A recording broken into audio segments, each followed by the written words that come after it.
Anyway, ni hao. Happy Halloween. Who Belated. the told there with me now?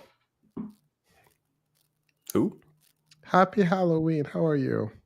I'm good. Did you trick or treat? No, I don't engage in devil worship. I do from time to time. Once a year. That makes sense. Your sins are already forgiven, so yeah. You want to waste his sacrifice? That's what you want to do? If I don't engage in sin, am I wasting his sacrifice? Absolutely. He Ah, died for our what? For our what's the opposite of sins, real quick?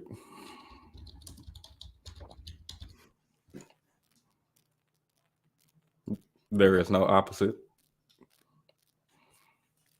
There is no opposite. So he didn't die for our virtues. I don't know.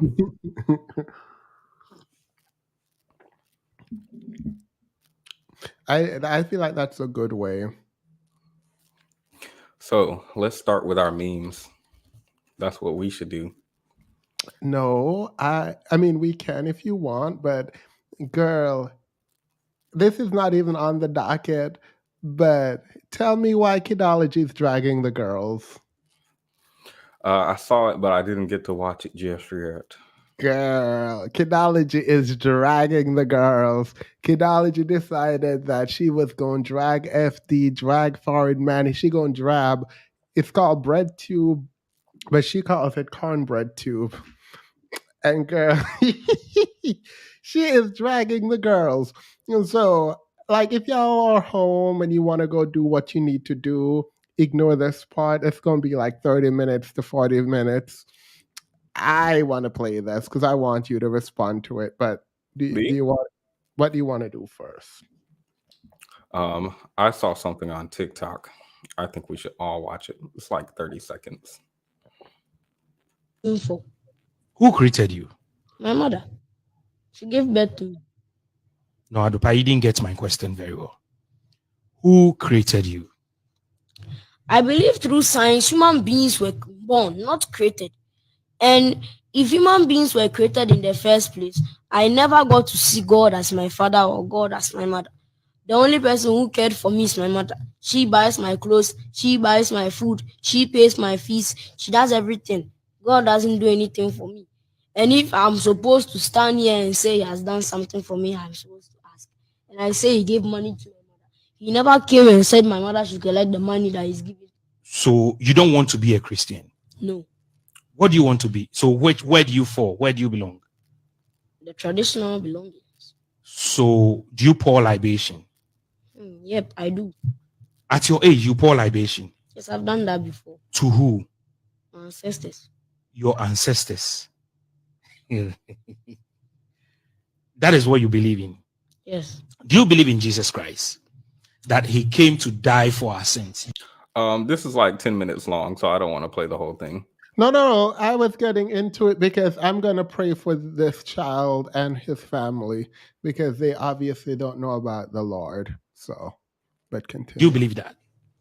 I don't actually think we died for any sins or he died for sins. Because if he is the Almighty and he didn't want us to sin, he should have just made sin not exist. He would have made the word sin not exist. So why did you create sin in the first place if you don't want us to sin? It means you are setting up a trap for human beings to sin. It means you intentionally created hell as a hellhole for people to go in. And that doesn't make sense if you keep on thinking about it a million times. So I don't actually think he's almighty in a way, because if you're almighty, you could have not stopped sin. And now we are sinning, you are trying to forgive us for sin. So if you're all forgiven, why don't you forgive us for sins? And when we're in hell, we don't have any way to talk to you. So how do you forgive us in the first place if we are there? That is why whilst you're on this earth, you don't have to commit any sin so that you'll be thrown into the hellfire. But why didn't he just stop sin if he doesn't like sin? Sin is not good because he doesn't sin. So why did he create sin? Automatically meaning that human beings created sin on our own. So we are powerful than him. Even if he created us, we are more powerful than him. Do you believe in anointing? Anointing? What's that? like anointing oil or something. Do you believe in deliverance? Do you know deliverance? Giving birth. No, deliverance. Somebody being prayed for and the person comes under the unction of the Holy Spirit and the person falls down. Do you believe in that? No, I think it's fake. You don't believe that one day a pastor will pray for you and you fall? Oh no, it won't even work. If it works, cry, it's not going to be the pastor's work. It will be the energies that are in that room. People are poor and they are praying 247, but they are not getting anything. There is no God. Find a job and stop bragging about God. Now God is, even if he's there, cry, he's at his place doing something. It's looking for food. Oh no. If he cares so much, he'll make you successful. People never pray to God and they just got money out of a containment hole. People got money for working. I've never in my life heard that this man sat down and just kept on praying for 5 years. At the end of the year, they got money. But you can hear that this guy worked hard and they got money. The people who pray and they have a job, but it's still not going on. So you don't believe in prayers? I believe prayers work, but not to him. Because he himself, when we say a prayer to him, he doesn't use it. The prayer never comes to life. It's only when you yourself, you are doing it. If they say if you pass the exam, you get this, and you keep on praying, you are praying. And you don't learn. You won't get it. But if you don't even pray and you learn alone, you will go. So the praying itself is an instruction from you to achieve what you are. So God is doing, if he's there, he's trying to do it so no one can stand up to him. But no, there are people there who are in the 5D consciousness, who understand this. Adipa, where do you believe after death? Where do we go to? I believe we go where we want to go to. Where we want to go to. If you believe you go to heaven, you go to heaven. You have never seen anyone going to hell before. When a person dies, you don't see their ghost going up. For all you know, the ghost could still be here. But the Bible says that it's appointed unto man. But the Bible was written by man, so man could be lying. Who told you? Said the Bible was written by man? Yes, or God wrote the Bible. Adipa, I don't know, but the kind of things you are telling me today, I'm really sure. It makes sense more than the things you hear by pastor, don't they? Do they? Do you have a Bible in your room? You don't have a Bible? I've never read one before. In your life? Nope. Can you tell me any quotation in the Bible? I don't know what a quotation is. Because I don't read it. Because it's just a waste of time. Because it's like you're having your phone and as you're watching someone's video, the person is getting more money. So as you're reading the Bible, the person is getting more belief off your mind. And then I'm not going to let someone feed on my brain just because they wrote a book. And when you go to school, do you say the Lord's Prayer? I came to school to learn. I didn't come to school for the Lord's Prayer. You pour libation sometimes? Yes. To your ancestors? Yes. Can we get to the tech? Okay. Well, definitely, this is going to be part 1. I'll be coming back again. So this is part 1. No, we are not done. Okay, tech. What do you know about technology? Technology is the cutting edge of the world that helps you to assist. On the contrary, technology helps life to be more easier. If you want food, you can order. Tech makes everything more simpler. Info. Who created you? That's the end. So he's young. When he grows up and he really understands the power of prayer, he'll understand. He'll understand. In fact, let me help y'all. Why do I know this exact picture? Okay. So in Amen, because children they'll learn when they grow up. So right now I applaud him for his intelligence, but he has to get a deeper connection with God, and he'll understand the power of prayer and why it's so important to pray.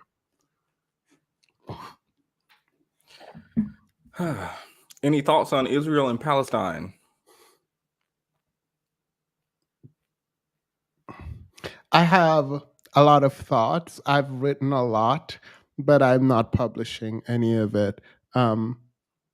It's really sad, I think. So I watched this. I don't want to do this right now. So I watched this video of this man holding a corpse of his child and just crying, like screaming, crying, and it reminds us of how deeply terrible we are as human beings. That's what it reminds me, that we are really bad.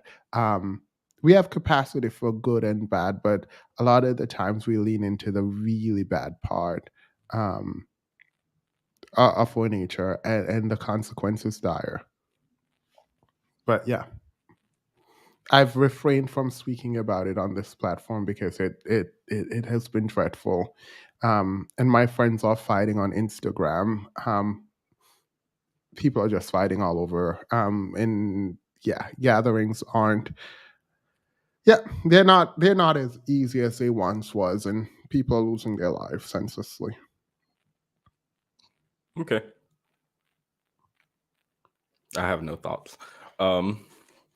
Yeah, so he's gonna learn the power of prayer and to Lord. Yep. I hate that you just did that, because like what I wanted to do, I'm gonna play the intro, and then we'll come back with kidology, because you play too much. Can you just change the mode? Let me rechange it back. Cover your ears, everyone. Please cover your ears.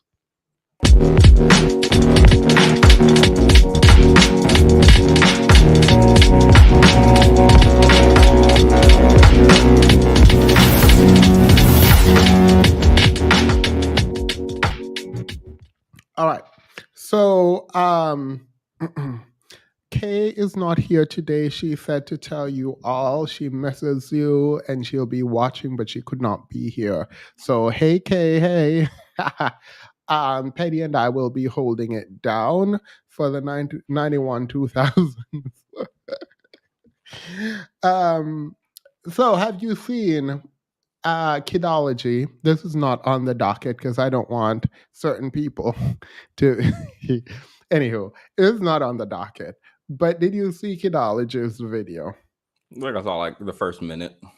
All right. Well, the first minute is not where it's at. We are going to go up to minute 26 because I want your reaction to this, because I feel like we're not going to have enough time to watch the full section where she drags them. But she dragged, I don't fully agree with her. And I will say, to the point that the video essayists on Cornbread Tube do not show up and have the ideas challenge is kind of true. I will say that we have to put it out there that FD did show up over here, but there has been other people telling me that they have problems with me, but they definitely don't want to show up to talk, even though they said publicly, they removed the stream, but I have the clips. They said publicly that they have issues with me and they'll come and let me know.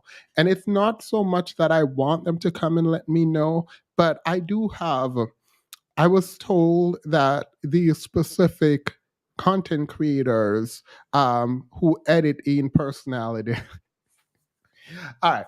These specific content creators, they have a lot to say about people. They have these essays that they put in video format, and then they turn off their computer and go live their regular life, doing the things that they claim they hate, and engaging in capitalism the way that capitalists would. And so it's an interesting thing because they don't actually show up. Like, they do create this kind of bubble, and within this bubble, they make streams and they talk. And I don't really care. I feel like people can make their own bubble and do what they want, but they only talk to each other. And if you do differ slightly in ideology, you are kind of pushed out. And I feel bad for the people who want to be a part of the quote unquote circle. I don't. Circle and get pushed out. But I do wish they would talk to people who have differing opinion. I feel like that's I feel like that's where public discourse change and evolve. So I do have to give credit for FD for showing up when he said he had problems with me. He definitely showed up and spoke. So I can give credit to that. Do you have anything before I play this? Oh, thank you, Amazing Grace. How sweet the sound that saved a wretch like me. You're muted. Those weren't well received, so I'm taking them off. They call you Doja Petty. You thought I was feeling you? Is that her? No. Munch. All right, you don't have anything to say, so let's continue. Right? Someone tell Petty he looks good. Apparently, Petty need y'all to tell him he look good, or else his mood is going to continue to be down this whole live stream, and I'm not here for it. I don't need people to tell me what I already know.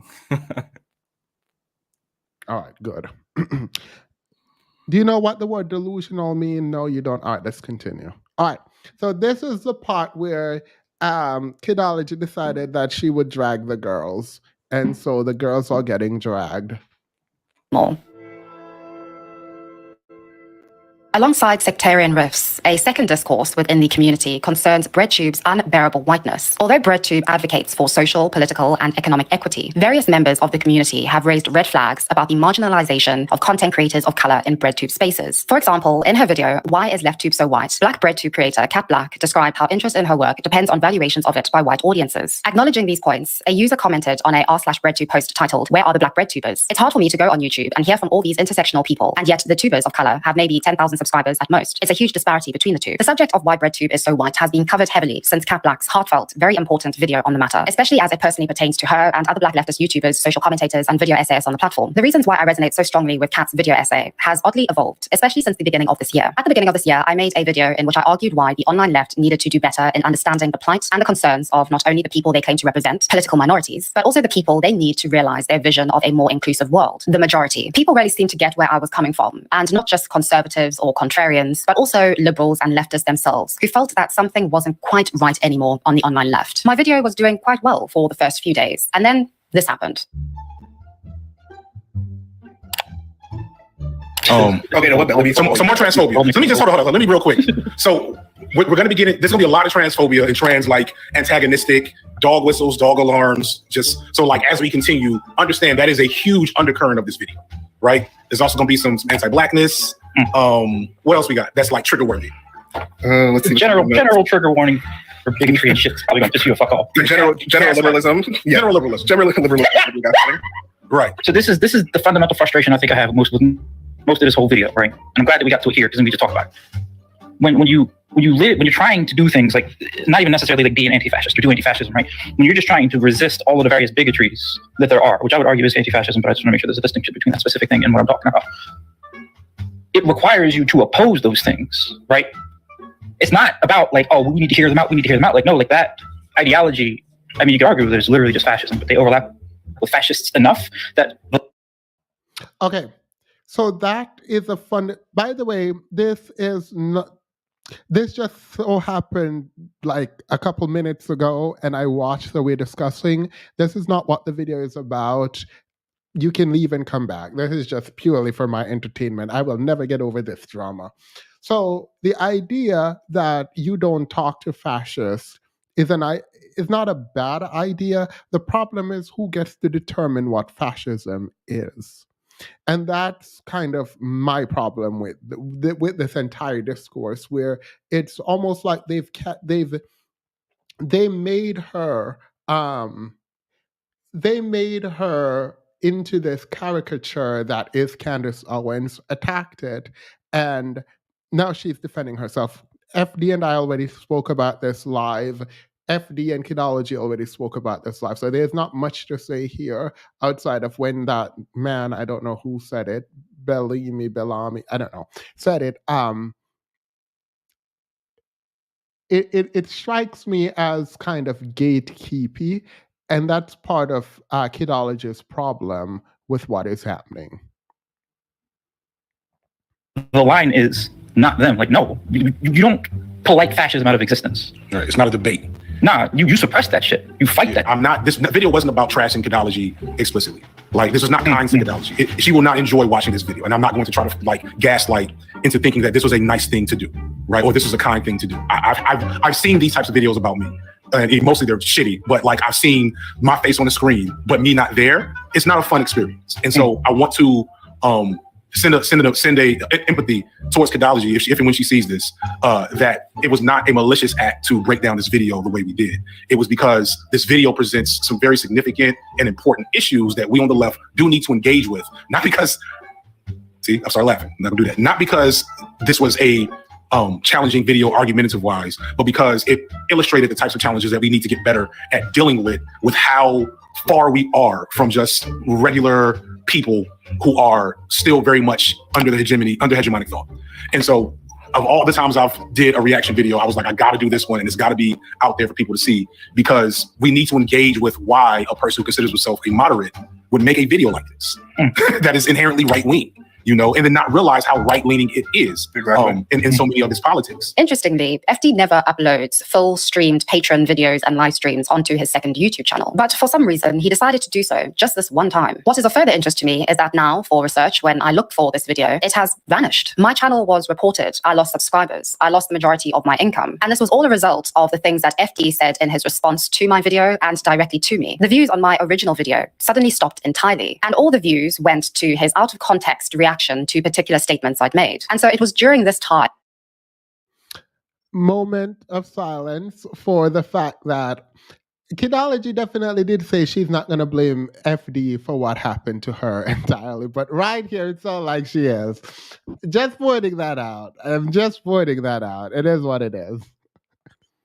And as a consequence of the ramifications to what had happened, that my thinking on Cat Black's video began to evolve. I began to move from thinking, why is LeftTube so white, to why is CornbreadTube so white? Now, this may seem to be a complete juxtaposition, but do bear with me, and let me explain in FD's own words. The online left is overwhelmingly white, a petite bourgeois white community, in fact. There is a Black petit bourgeois community on YouTube. This petit bourgeois is comprised of members such as FD Signifier, Foreign Man in a Foreign Land, and other largely Black content creators, but not exclusively so. These are people who they personally condone and collaborate with. They determine who is truly Black and who isn't, which in their eyes gives them the authority to use the exact same kind of derogatory racist language that creates the very divisions they claim to want to overcome in the first place.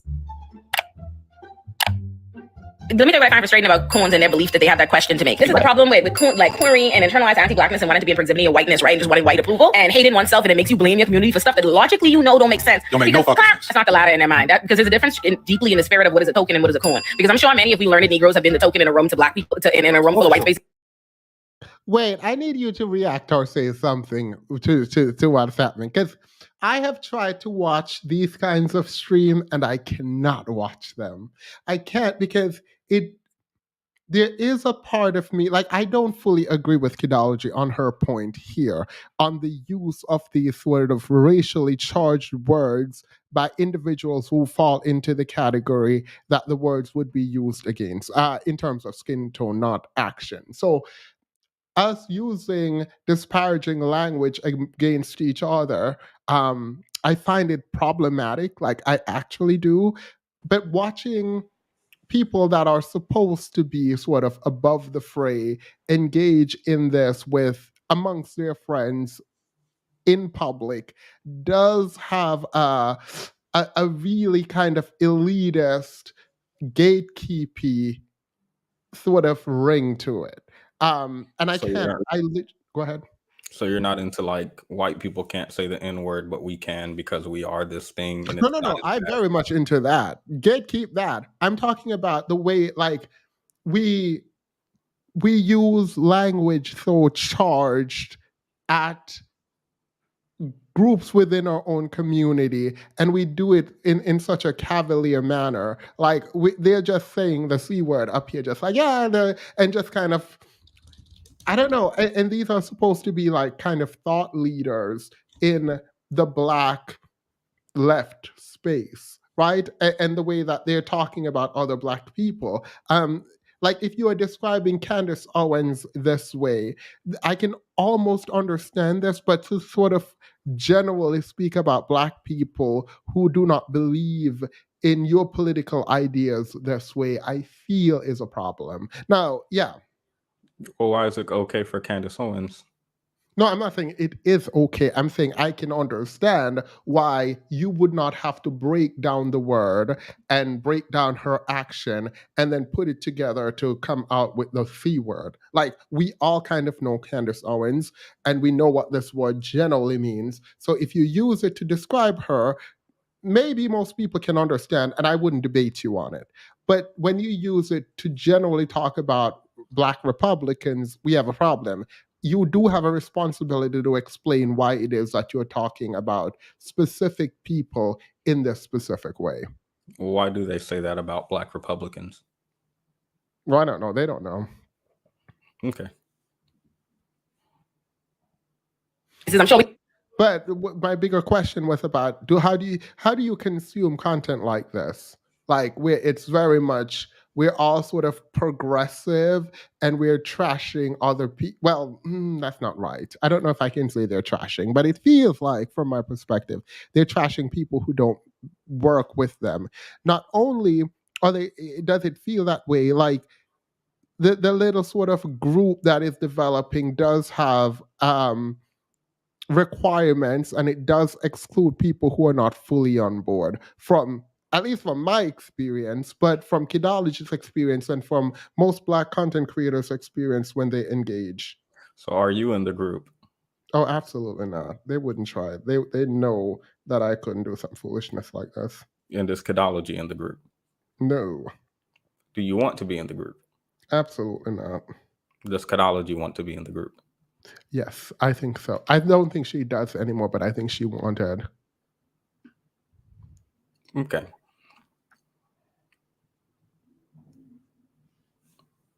we all have. Do not get me started. It was a gatekeep.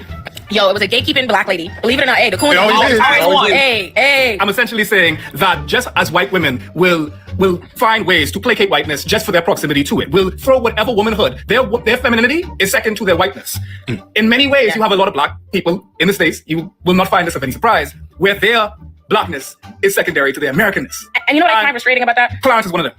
I just want to say, and that's coons. No, but the thing about a coon is where the resentment is, every Black person, Derek Bell talks about this in Faces at the Bottom of the Well, when he talks about rules of racial standing.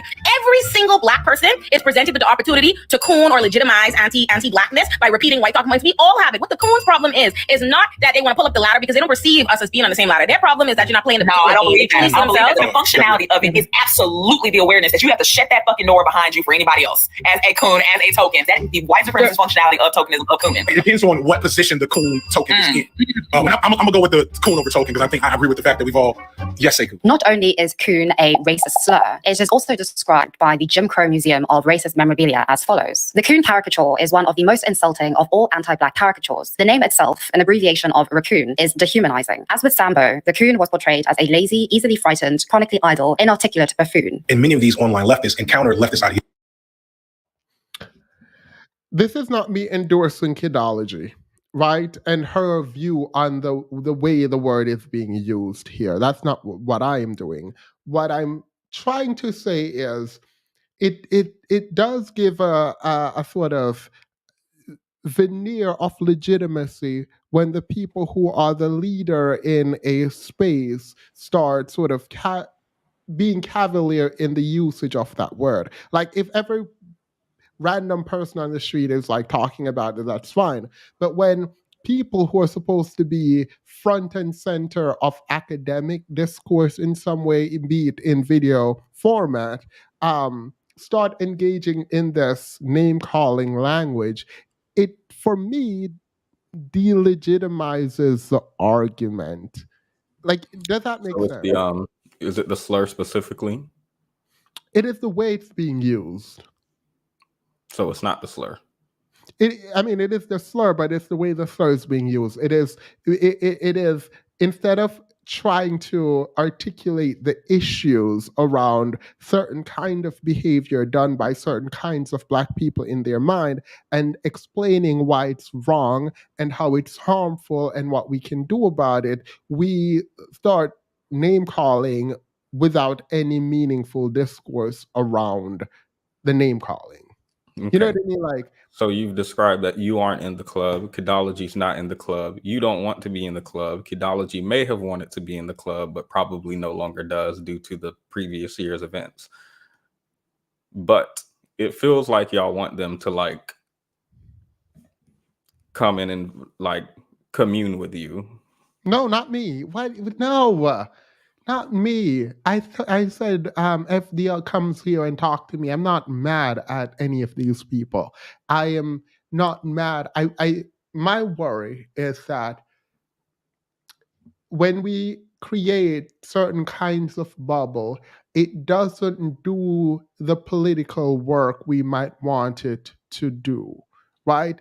It doesn't sort of build on and increase interest in these kinds of ideas. I don't know. I spoke with Kidology on one of our it wasn't like a debate, it was just like a friendly conversation where we talked about like incel and lonely men, where she had a critique that the left is not doing enough for young men. They're not like creating role models to oppose like Andrew Tate or Fresh and Fit, and they just get on their videos and say, oh, Fresh and Fit are stupid, but they don't provide an alternative for young men to do. I think she referenced Vosh, who says something like that too. And that feels like something I used to believe, but then I realized that the way my YouTube algorithm is this year compared to how it was like 2 or 3 years ago when I watched Kevin Samuels and Fresh and Fit unironically is like extremely different. So I'm able to find, in my mind, good role model online and like good advice and stuff that's not laced with misogyny. So it feels like even when that advice is available, they're not seeking that. So in my mind, this creates like it feels like the argument being made is we just need to talk to them. They're ignorant and just need help. No, that would be reductive, useless, and ultimately a waste of time. No, that would never be my position. So what is the argument? The argument is, if you want to have public discourse around your ideas, they should be challenged. They were challenged. Well, Kidology come up and challenge them. No, I'm talking about generally. It feels like you're kind of being myopic now, and I don't understand why. Okay, so you don't feel like FD is allowing people to challenge his ideas? I literally said FD might be the only exception because he does show up. Did I not say that? Someone even said FD was in the chat now. So when you say letting someone challenge your ideas, you mean specifically coming to their stream to debate with them? No, it's not just debate. Like, conversations can happen where we have differing opinion, where it's not an all-out debate. The problem with a sort of the video essayist, in my mind, and I don't think it's a problem because I actually do enjoy video essays. The problem fundamentally is that there is a elitist, I am better than you, holier than thou approach to content that happens in a lot of people's mind. Even I will admit to seeing this the same way. And when it's done, the people who engage in the content, for example, do not want to talk about it with anyone else. They just say it and it's done, even if their own action, their lived experience is completely different from what they're putting on screen. Yeah, but even I use myself as an example, since you're asking specific question. I went on someone's stream, minding my business on their stream, super chatting, saying hello. And I was told that my content is problematic and that person wanted to have a conversation with me. And I'm like, okay, I am all for accountability. I am all for being held accountable. I'm all for these conversation. Pull up. Pull up. Like, I don't mind. We can, but the person I knew would never show up. I knew he would never show up. Wait, no. I've reached out to this person because it is safe for them and they will not, and rightfully maybe, they will not jeopardize their their audience and what they're building to engage in a discourse where they have to explain how they disagree with me, right? Completely fine. Taken to the extreme, not just my own experience, but the critique that is generally aimed at these people is that they will stay in their bubble, meet up with other people who think exactly like them, engage in discourse that they already all agree on, and then go about their own way as if they've contributed politically in some meaningful way. Maybe they have. I excluded the people keep saying FD is here.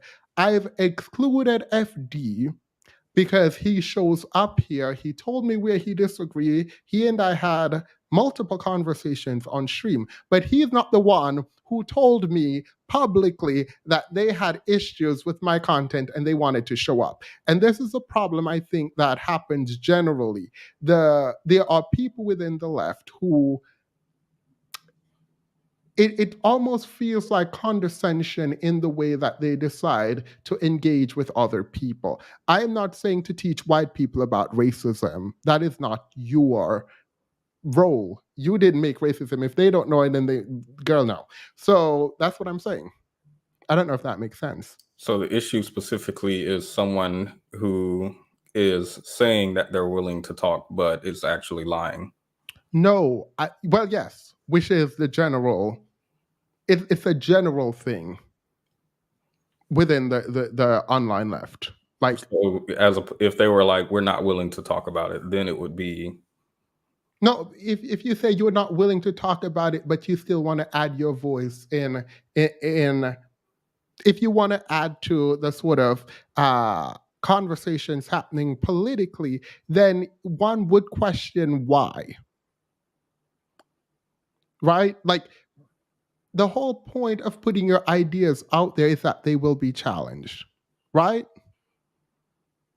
Yeah, I think they're open to be challenged, though. By putting it online, I think you're opening people to challenge your ideas. I don't think you have to go to their panel, even though I would find it disrespectful if someone's like, sure, I'll show up, and then they don't. Yeah, well, that's the thing. You said you have changed and you are protecting your own transition, which is completely fine by me, where you said, I don't want to debate anymore. You literally shut down the stream because you thought it was getting too hot, which is completely fine. The streams, I've went 12 hours and didn't really do much because I'm not about to shut down a stream. If we are arguing, if we are having a disagreement, I will play it out. And I do find it to be a bit of cowardice, not you specifically. I think it's general cowardice when you don't want to be challenged. I think it's at least it's arrogance, it is self-absorption, and it's when you describe once, who was it who was going on Fresh and Fit? Not Dr. Umar, but someone like on Dr. Umar's level in the Black thought community. I don't remember his name, but you were like, Fresh and Fit were challenging Dr. Umar, and you said something like, if Dr. Umar actually went on their panel, I would lose so much respect for him. That seems beneath him. So if these people are acting uppity and deciding that conversation is beneath them, you don't get to decide that. You are not you get to decide what's beneath Dr. No, the audience, the people you are talking to, who you're trying to reach. If you can always run from debate by saying that debate is beneath me, then you don't ever have to debate. So this is specifically about debate. Yeah, debate conversation, yeah. Okay. I'm confused as to why this is confusing to you. You don't think people should be willing to be interviewed then about their ideas that they're putting forward? You don't think people should be challenged on what they're putting forward? I think some people can, like Destiny's here. I think what he does is nice. He goes out and debates people. Or no, I'm not. What I am like, not. I think there are specific people who do that, and that's why I bring up Destiny, because he seems very, very much like someone Destiny is a live streamer who does commentary on the left. We literally are talking about BreadTube and video essayist. How would they debate? Literally are How would they talking about. debate in I a? don't understand what. How would they debate in a contained video? I guess I don't understand that part. What do you mean? People have all these people have done live stream and collaborated with each other and made videos with each other. What do you mean? How do you How do you debate? Yeah, but we describe Destiny. That's why I brought Destiny up, even though he's not a live streamer. It's because he's not a live streamer. He is. I mean, excuse me. It's because he's not a video essayist. He is a live streamer who I think he's been on for like 10 or 20 years or something. So his entire thing has been very heated back and forth argument. And that's something he's very comfortable in and does very well. And video essayists, they do their own thing, even if they live stream from time to time. Yeah, I don't know why you would bring Destiny up in this conversation at all. You said it was about debate, and don't I think people should be willing to... I changed it because the word debate throws you off. So people should be interviewed, if you will, about their ideas. Sure. Mika's Jewels, welcome to the membership. All right, let's continue. Ideology, first online through one of many video essayists or commentators, or in college, or both. Places and institutions that tend to exclude the most prominent Black leftist thinkers from the space, and thus set the tone for what voices are welcome and which ones are not. As my unfortunate dealings with FD signify and demonstrate, Cornbread Tube sets the tone for what voices are welcome and what voices are not. And in setting that tone, FD and friends don't check their own cliquey and Black purist tendencies, and they definitely demonstrate their lack of knowledge of what Blackness means to a diverse spectrum of people, cultures, experiences, and political interpretations, not just in the United States, but across the World Wide Web on which they work. They never check their own racist tendencies and definitely lack knowledge of these Black socialist movements, which these folks hold the power in the space. FD and friends hold the power in this space in influencing the growth or otherwise of their friends. Take, for instance, Soul Bunny, an artist and video essayist whose video essays are not only openly anti-white and racist, but are just not good. The only people that need to be doing bake sales and going door to door are other white people. I can keep this going all day, but let's get into this toxicity. All of these white people, and even some Asian people, were basically accusing me of attacking this innocent white woman who was just appreciating the culture. White leftists are not our allies. They are not our accomplices. They are not for... Welcome, Lana Love. Let me hurry up and come out here and say, before I play any of this further, Kidology and I will never agree on race issue. It sounds like it's just Kidology and I might never ever agree because the way she handles race is so weird to me. Like, she's very quick to call a Black person racist, but her granddad or adopted granddad, was it, who had like the racist imagery all over his house, and she went in there. She has love and compassion for him. So it's very... Look, her and I are just very different. Her and I are very different. I need to put that out there. I don't know why it's super important that I do that, because I don't want people to think I agree with her on specific racial issues. No. She has a lot of grace that I don't. You want to add anything there? Nope. All right. liberation. They are for their own profit and for building their own social capital and positioning themselves as the experts, as the they're this whole thing has just made me realize that white people are not serious, because we have to keep explaining to white people that yes, white supremacy is actually at the root of everything. It's at the root of misogyny. It's at the root of queerphobia. It's at the root of transphobia. It's at the root of ableism. Sometimes it feels like white people are just being dense on purpose. It's like their God-given right to be dense and to keep us trapped in the cycle of explaining to white people that white supremacy is at the root of everything. This is just a facade to them. This is just a game. They have no actual stakes in the game. Thankfully, however, Soul Bunny's reputation precedes the quality of her essays. The nonsensical, racially bigoted arguments that she perpetually makes in order to justify her own shortcomings as a video essayist are fortunate. This bothers me so much, because she was on this incel site where they were calling her racial slurs, and she made a video defending them, saying that them calling her racist words, that they weren't racist just because they were calling her specifically racial. That is to know that and hear this. Well, they weren't Black, so it didn't matter. I'm sorry, but this is important. Black woman today says her parents abandoned her, not defending her, but she's had a troubled background with both races, but white people did raise her. Yeah, agree. And that's probably why her take on races, like for me, I'm not just like, oh my God, I'm never watching her video. It's like, I mean, I guess theoretically I can understand. You don't think the white people who tried to lynch her in her hometown are equal to the black girls who made fun of her hair at school? Look, don't play. I'm not going to engage with you in this conversation because, whew, You don't feel okay.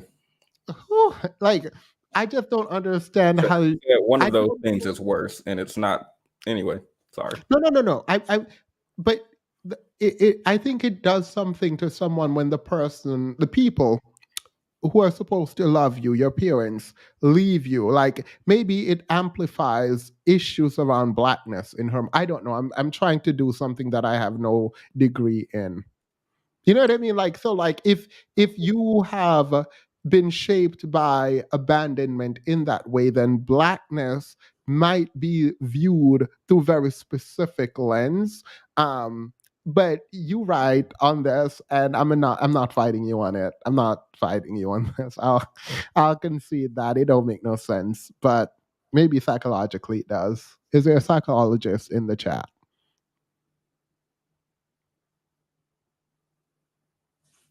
Fortunately offset by her friendships with FD and other bread tubers such as Jessie Gender and Zoe B. And the thing is, people have noticed and are disappointed that very good, thorough video essayists are compromising their high standards in the interest of what is condoned by the black petty bourgeoisie. In the same way that Cap Black says that, quote, more people are willing to give her work a chance if a white person says that it's okay or not. Cornbread Tube has done the exact same thing when it comes to black content creators in the genres of social commentary and video essays. My channel was impacted by FD's disproportionate response to my video because it wasn't the right kind of black for him. And of course, Cornbread Tube does something which increasingly people online are getting tired of, claiming or insinuating that any valid criticism directed to them is either simply racism or bigotry. Take the fascinating example of how Cornbread Tube does thumbnails or video titles. Weird, I know, yet also one of the most subtle yet simultaneously audacious ways in which valid criticism is conveniently put onto modern day's most convenient scapegoat, white people, or rather the essentialist caricature of a white person that is all over. I just feel like I don't know why Kidology like focuses in on black cornbread tube or whatever it's called, because in my mind, black people, according to the most recent statistics, make up only 3% of YouTubers, and that's like all black YouTubers, not just cornbread tube. So I feel like she's focusing on a micro issue, and I just wish she would focus on macro. No, you did not. I wish you would make something about white. Let me see which gender. About white men, because that makes up like 80% of YouTube. Excuse me. I know you did not use her own sort of argumentation against her. I know you just didn't do that. Well, I'm apolitical, so I don't have any opinion on this. Oh, period. But I'm gonna make a video after video talking about politics. But I'm a technologist. I never do. To be fair to her, well, not to be fair to her, let me just say this. It seems odd that she's defending, I think the argument is that she's defending whiteness, right? Like it feels very specifically a defense against white. When people blame white supremacy, there is an argument that maybe you over-focus on systems too much, right? Which, okay, but it feels like I don't know why she has this specific burden around whiteness and the need to defend it. Don't know. I think it's like most of Kidology's videos that I have an issue with always start off, in my mind, okay. Like the video she made nearly a year ago critiquing the left. And I'm like, I have some critiques for the left. And she gets into it and she's like, oh, I feel like the left could make their arguments better. And I'm always like, okay, yeah, I'm feeling this. And then you get around to the 15-minute and 6-second mark, and it always turns into something like, well, you black people need to pull your britches up. Maybe we need to start focusing on white people's oppression. And I'm like, all right. It started off okay, but Please describe RedTube for the chat. Absolutely not. I will not. I will not be this. Let me put a comment up here. Thank you, Wake Up Makeup Slave. Where is it with the black and white dot? There was a black and white dot. And if you guys, I don't know where that went. Just think about a black and a white dot because one of the. If Cadology channel take a hit next month, I just want to say for the record, I don't think it was us. I don't think we caused it. Well, it can be us because I agree with some of what she's saying. I do. I think that the unwillingness to have your ideas interrogated by people who might not fully agree with you is not a good thing generally. Disagree. Go debate Destiny. Leave us alone. And I think that when you create your channel in such a way that you are fearful that any association, even tangentially, with someone who might have a different view can implode whatever community you have, then the community is too fragile and you are kind of not doing real work, in my mind. And to the people who go out of their way and engage in discourse, even when it's uncomfortable for their community, I do commend them, even if I don't always agree with them. I feel like if I want to have a community where we believe, I don't feel what you feel like. You feel like you gotta defend yourself. If I want to have a community where we don't like to debate, what was Angry Man talking about with Destiny? No, we're not doing that. Black women cause every single issue for black men. It's all their fault. White men, no, they didn't do anything. It was black women the whole time. I believe black women started slavery. If I want to sit over here in my bubble and say that's beneath me and I'm better than that, and y'all can go debate him because I think that's important, but that's not going to be me. I'm perfectly comfortable over here in my fragile bubble where I don't debate such things. Oh, FD is here. Welcome. Themis, we're going to talk about this part of the value of debate. We should, I don't mind, remind me that we will, and so we can. The issue isn't necessarily debating the idea. It's that the ideas need to be interrogated. And my thing is, here's what I think. I think a lot of people, let me get big for this. I think a lot of people can edit in a personality. They can edit in intellect. They can put together a good researched video, but they don't even understand the ideas that they're talking about.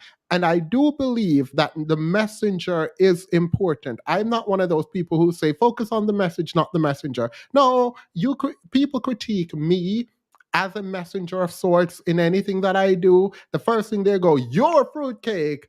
And I'm like, okay, girl, period. Let me explain why it doesn't matter or it does matter. All right. I think that if you don't know what you're talking about, you shouldn't be talking about it. You need to go learn and then talk about it.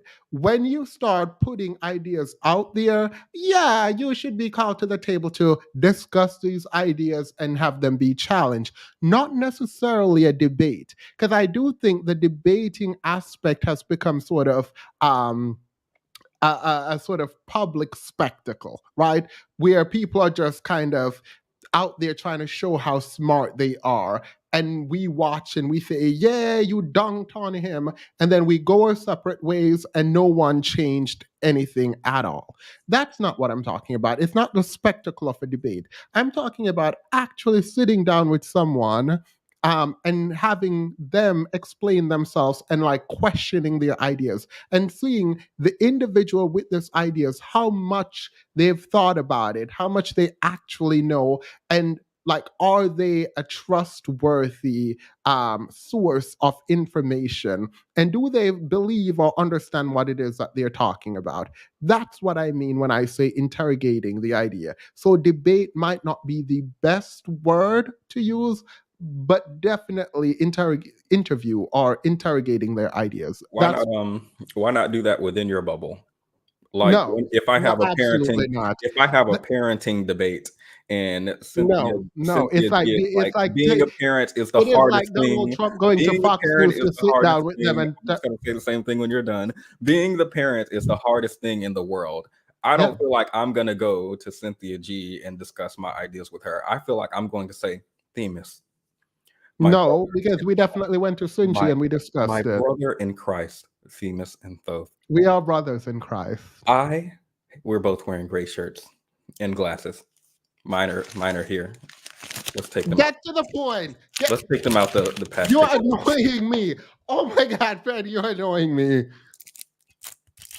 All right. Themis and Thoth, my brother in Christ. I feel like Cynthia's argument on parenting was very convincing. How do we debate this idea? I feel like I can do that in the privacy of the Themis and Thoth channel, and I don't have to do that with Cynthia G. We did it with Cynthia G. No, we debated her after. I don't think I have to do that part. I'm comfortable just studying. Yeah, but we did it. Yeah. That is the difference. When we disagree, we should be able to talk it through. No, like if Cynthia says, I'm not about to debate with some people who don't think parenting is the hardest job in the world, I'm like completely okay with that. Yeah, well, it's not not everything requires a debate, but when there are issues and people have fundamental disagreement, then those we can engage in conversation with that. I don't know. That feels like, what did that boy say in the clip we played? That feels like a trap. Like if Fresh and Fit was like, come on, we just want to have a reasonable discussion. That's all. Nah, I feel like this is set up. No, but there is a way to judge the kinds of conversations you engage with, right? Like there's this, I only debate with my equals, all others I teach. Wait.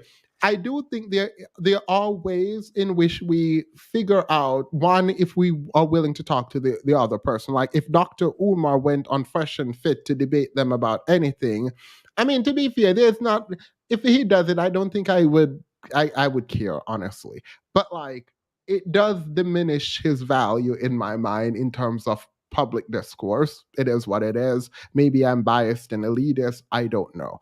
But there are certain things that when you're called to the table to defend, you should be able to defend that. And if you can't, I have a problem. Yes. So I agree with that conceptually, Themis. The problem is that so many other variables at stake, also being able to communicate certain ideas extraneously, is a different skill set. I do agree. It's also exhausting. It's also exhausting. It is exhausting, but you should do it if that's the take you have. But it's not debate. That's why I don't want to use the word debate. I believe that you should be interviewed and your ideas should be analyzed and they should be pushed back. Not fight, but just like you not having a completely safe space to just talk and not be challenged. I think you should be challenged. So you don't believe in safe spaces? No, I believe in safe spaces. If Themis said Dr. Umar, girl, if Dr. Umar built that school, I will be.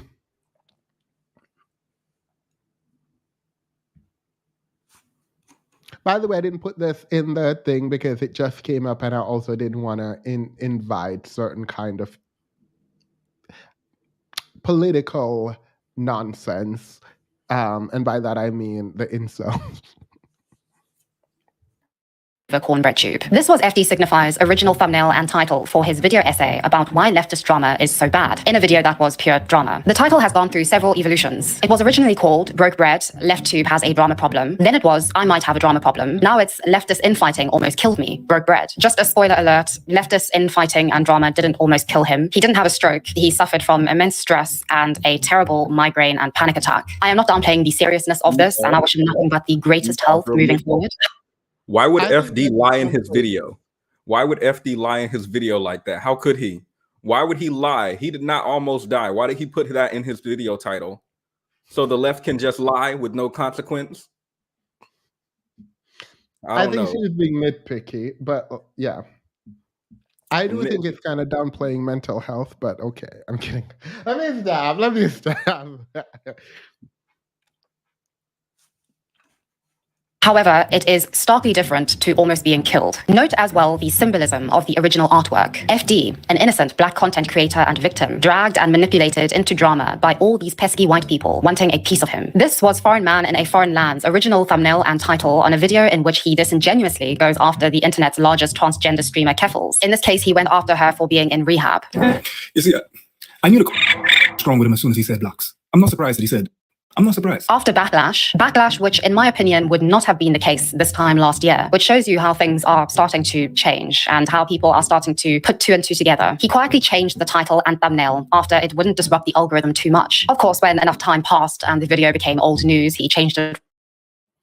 Petty is being this nice to you because he's on his new arc where he does not want to be debating people. He want to create a safe space after being dragged on his own channel for being a wannabe. That's why FD was Petty's right. nice to We you. weren't mature enough to understand that FD was right. I hope that you can mature with me, but I understand everyone matures at different levels, so it's okay. Petty got dragged on his own channel. Dragged for Phil. I felt bad though. Let me just say that I did feel bad. It's He fine. cursed out. Petty cursed out my audience. Petty. I don't know why they're over here talking about, oh my God, I love you, Petty, Petty, Petty, Petty. After Petty cursed about it and told them not to come to his channel. Petty told y'all. What? But I did say they weren't welcome. Voice of Reason with $10. The problem is that folks aren't intellectually honest. I am open to changing my views if the facts presented warrant it. Agreed. Me too. I will change my view in a minute. Someone was like, but your chatter, I don't look. I'm not about to sit here and think I'm wrong and say it. Nope, not doing that. I will change my view in the moment, live, on air. What do you mean? No. Right back. Now, there was something which I noticed in my weeks-long analysis and deep dive into the content of the black petty bourgeoisie. The people they critique and outright despise the most are the very same people who they have the most in common with. Radical. What video is that? He deleted the live stream. He deleted. It is members only. He deleted the live. Ain't nobody gonna pay for that. He deleted the live stream. For at least members only, go in there and drag him too. Please Because go listen. y'all came in and y'all attacked a black woman because she had different views. No, they attacked you. And I didn't even say anything. That's why they were dragging you. They were dragging you. They dragged the channel. They dragged. That's so bad. I did apologize to you, and I mean it. I'm sorry that you weren't strong enough to to have the debate. Let's continue.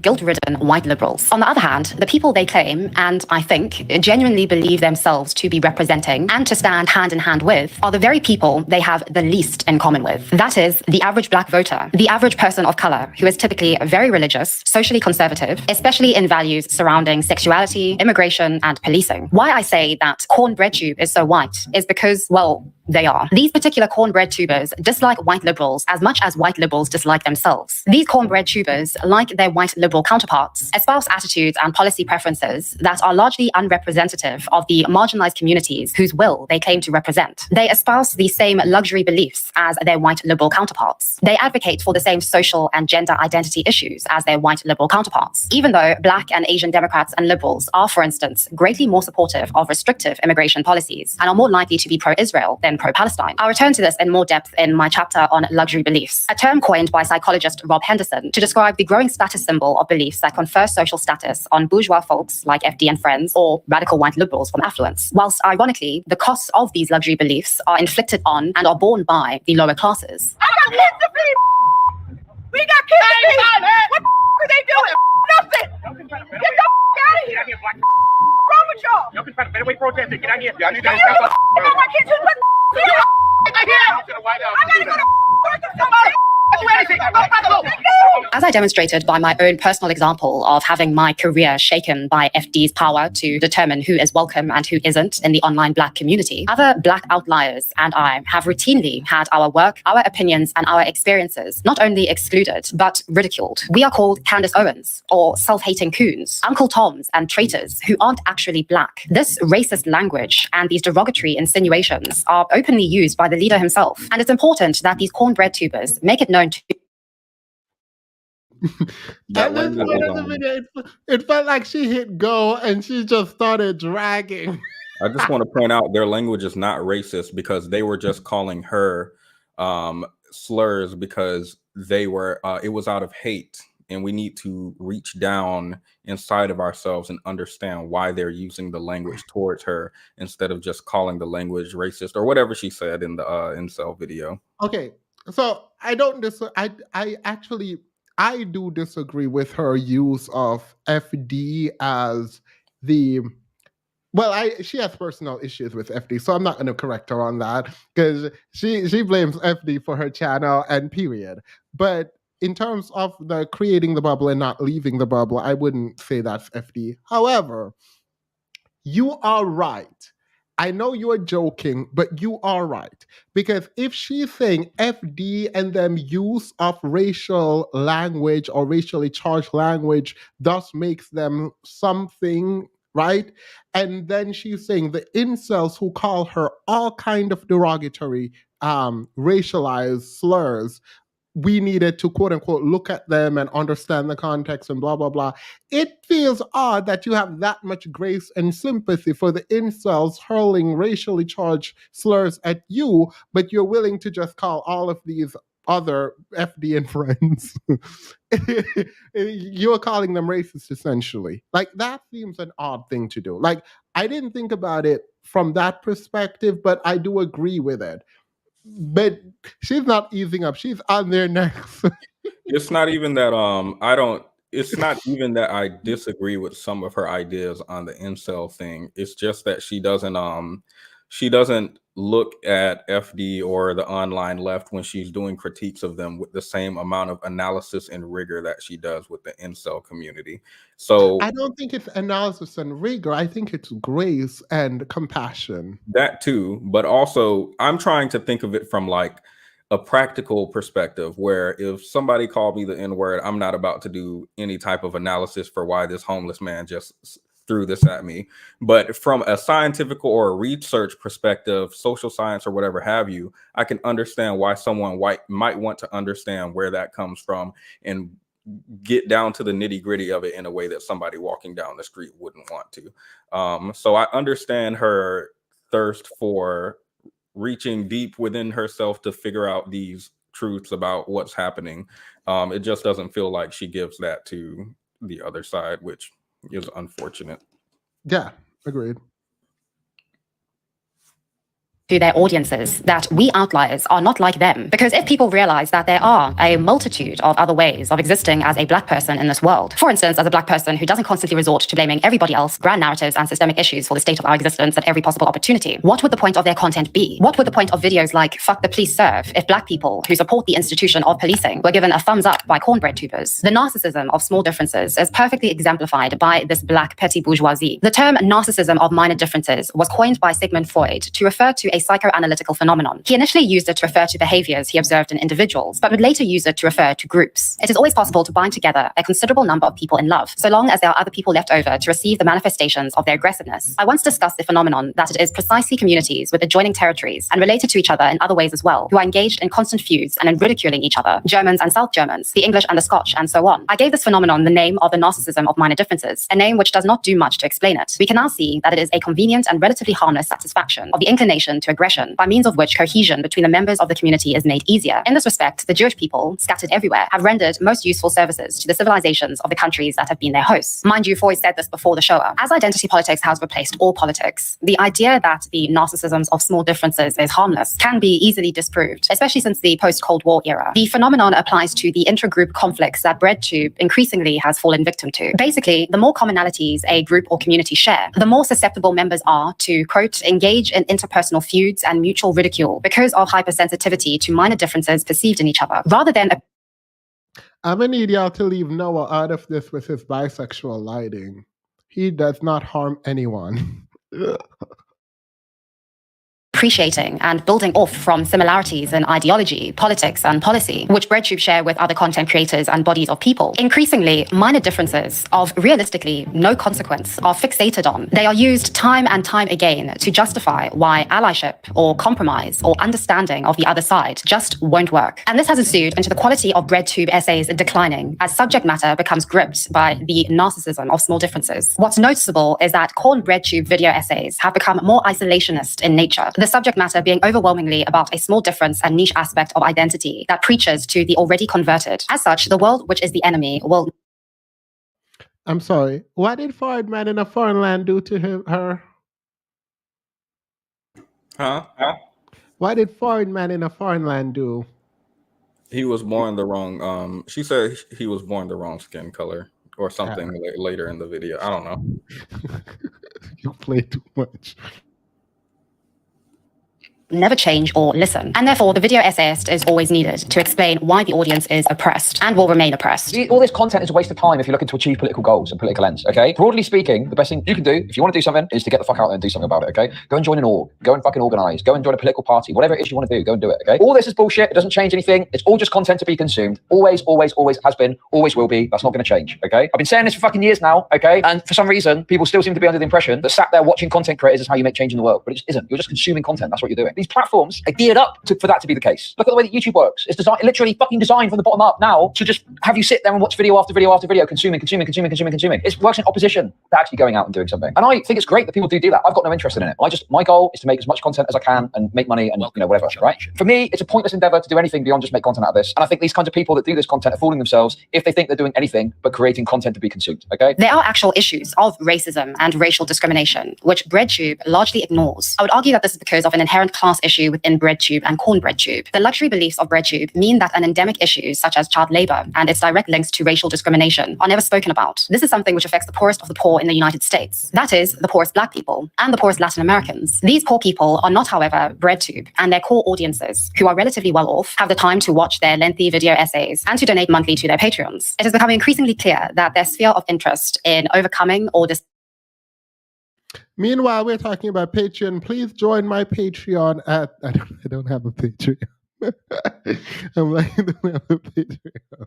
dismantling structures of oppression revolve around luxury beliefs and microaggressions online. Something like child labor is only ever considered as a side note in relation to, for instance, fast fashion. Ironic considering poor people are the main buyers and employees of the fast fashion industry because it's affordable and puts food on the table. But I digress. When it comes to BreadTube video essays, things such as child labor are never seen as a bad thing in and of themselves unless they are connected to some kind of luxurious thing. Although there is nothing at all wrong with being well off enough that you don't have to think about the poor in your day-to-day life. From the moral compass of BreadTube, this is something which everybody else who isn't them ought to be thinking about and dismantling. However, they themselves don't and won't because luxury beliefs, because class reductionism, another inductive argument that has resulted in the modern online left abandoning the traditional left and poor people in favor of the comforting armchair theorizing that is offered by contemporary identity politics. It's incredibly hurtful to know that when I share my experiences, when I ask my questions, when I've been in a communication with BreadTube, it has never been enough because myself and others like me are just not black enough. When I say that I'm not transphobic, people don't believe me because people like FD Signifier, a member of the black petty bourgeoisie, or people like Tara Mooney, a radical white leftist/liberal, claim that I'm transphobic. It was only after FD responded to my video that people started to call me a transphobe. Their opinion and their beliefs of who I am, including FD's audience's own rather horrid psychoanalysis of me, is given more credibility and is more important than my own opinion of me. To me, this was so akin to what Kat Black said about people not believing her over her. I have to stop her there because your opinion of yourself is very biased. So, like, if I am not saying FD is right about who she is, and FD did say on her to her that he doesn't want to say she is transphobic or whatever, but some kind of adjacency. But like the idea that you should listen to people tell you who they are as opposed to watch them and make your own judgment is a very, very strange take. Like a very strange take. white breadtube peers. I mean, FD accused me of dog whistling to the right wing and of being transphobic, yet he refuses to get into a conversation as to why that is, nor to do the work that he is meant to be doing because, well, that's his job. That is, informing and communicating with those who want to know why they should side with him in the first place. His idea of informing a person he labels a transphobe is to send an email link to an article. Literally, that was the entire email. In our entire email correspondence, he made it clear that he just didn't really want to talk to me, that this was an inconvenience to him. He ghosted me after, mind you, initiating communication with me in the first place. And yet, in all of this, I'm meant to be on his side. In all of this, normies and the majority are meant to be on his side. I'm meant to humanize him and humanize his cause and those who he represents, whilst he refuses to humanize me and others like me. I mean, we're just coons. And I believe that this is another reason why people are not so readily or eagerly engaging with BreadTube anymore. You can't fight racism with racism. You can't expect people to like you when you are so purposefully unlikable. I guess in conclusion, we can say that the Zan theorem was correct. Is left-wing YouTube dying? Is BreadTube, as they say, dying? And is the online right, as Turkey Tom goes on to say, going to see a resurgence? Are we going to see just a big jump in right-wing content, right-wing popularity online? And is BreadTube going to die? I think yes. I am fully convinced yes. And I'm going to explain why. I'm starting to see the online left turn into what it was back during the Gamergate era. I'm genuinely starting to see the online left turn into what it was back then. Back in the day, one of the biggest common talking points from the right during this era was the left was too afraid to debate and defend their positions.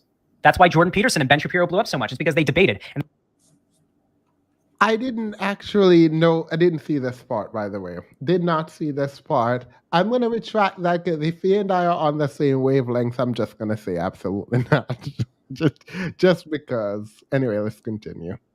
And they didn't debate well, and they weren't telling the truth. They just debated. Just the fact they were willing to debate gave them more credibility than the left, because nobody on the left wanted to debate. The left at the time were high and mighty, BuzzFeed videos, feminist like video essay content, and like woke scoldy, high and mighty, preachy, non-funny, non-edgy, milquetoast, sugar sweet, fucking condescending left-wing content made by, well, trans people with pink hair, okay, and blue hair, which obviously isn't a problem in and of itself.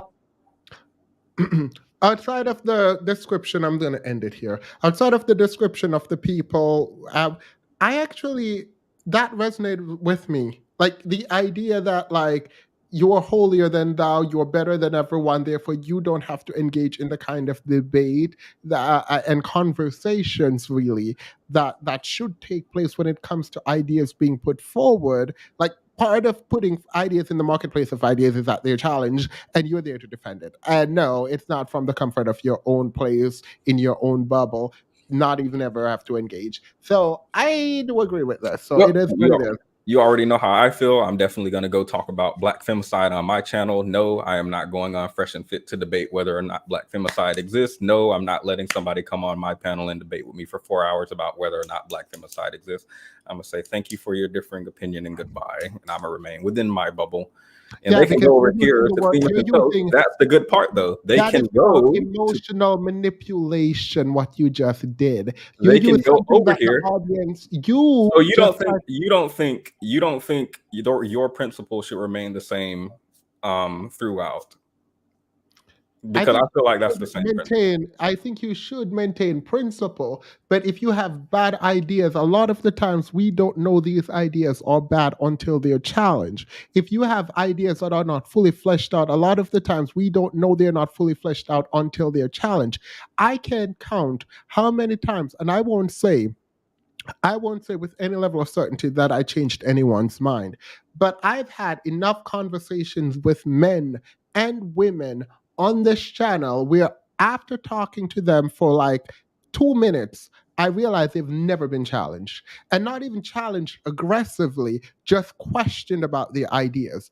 That we are not being questioned and we're not being questioned and we're not being thoughtful about what the logical next step of whatever ideas we're positing is a problem for me. Yeah.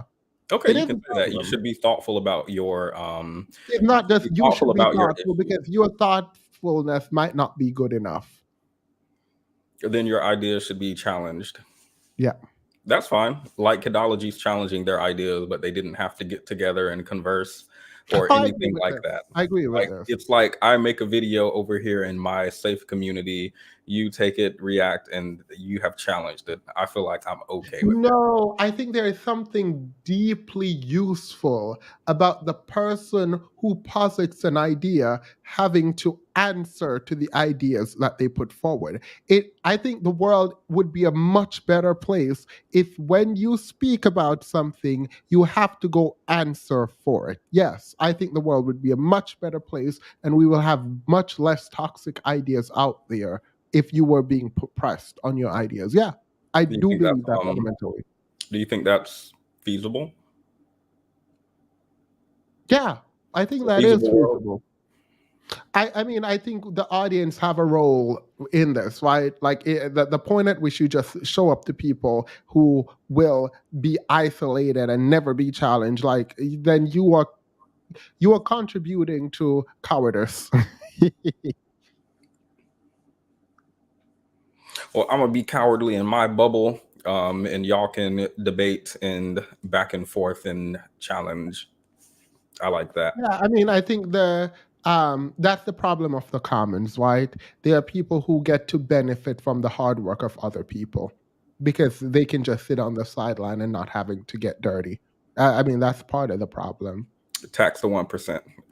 Eat the rich, or whatever they say. Eat the ocean, the submarine. I don't know. The submarine ate them. Someone said you and Petty challenge each other just fine. Yeah, no, which is part of why I do like, because like one of the worst things for me, and maybe it's maybe I'll own this bias. I don't think it's true, but I do like being challenged. I like thinking deeply and differently about what it is that I am doing. And the way that I get different vantage points, I try to do it myself, but it's easier when there are other smart people who are challenging me. And I despise people who don't like to be challenged. Look, when I watch you debate black femicide for 4 hours with a man, that is extremely exhausting to watch. But it's you think even I'm more debating him? You think I'm debating him to win? Ask me why. I don't think you're debating him to win. I think you're debating him to challenge his ideas and to get him to think critically about what he's saying. No, I don't care what. Or maybe for people in your audience to understand the argument against this or to better understand their own view. Sure, I think that's fine, but it's extremely frustrating to watch, and it's probably even more frustrating to be in that seat. So I don't blame anyone who's like, I don't. Well, it's not frustrating to watch because those are the videos that do the best. So come again. It's frustrating to watch. The videos that are frustrating to watch do the best.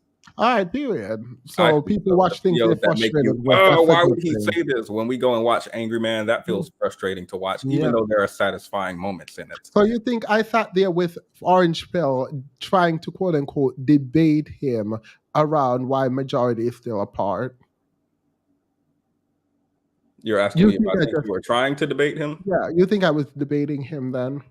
I didn't see that one. I didn't see the second one, the most recent one. Yeah, I was not trying to debate him. I feel like when she says cornbread tube, she really wants. Period.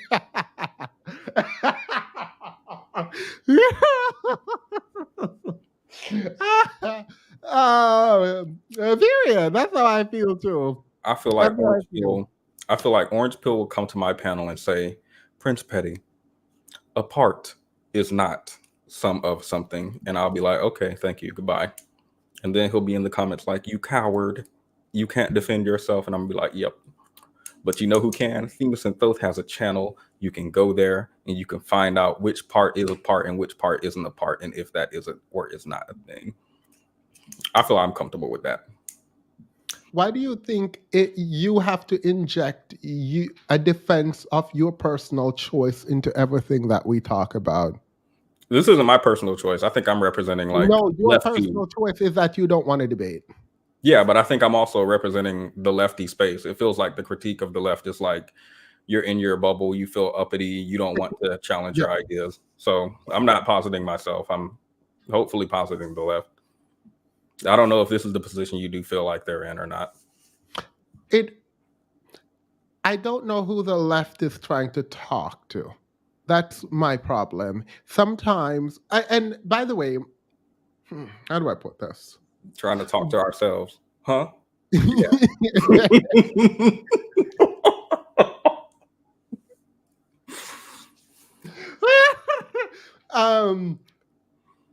That's not fear.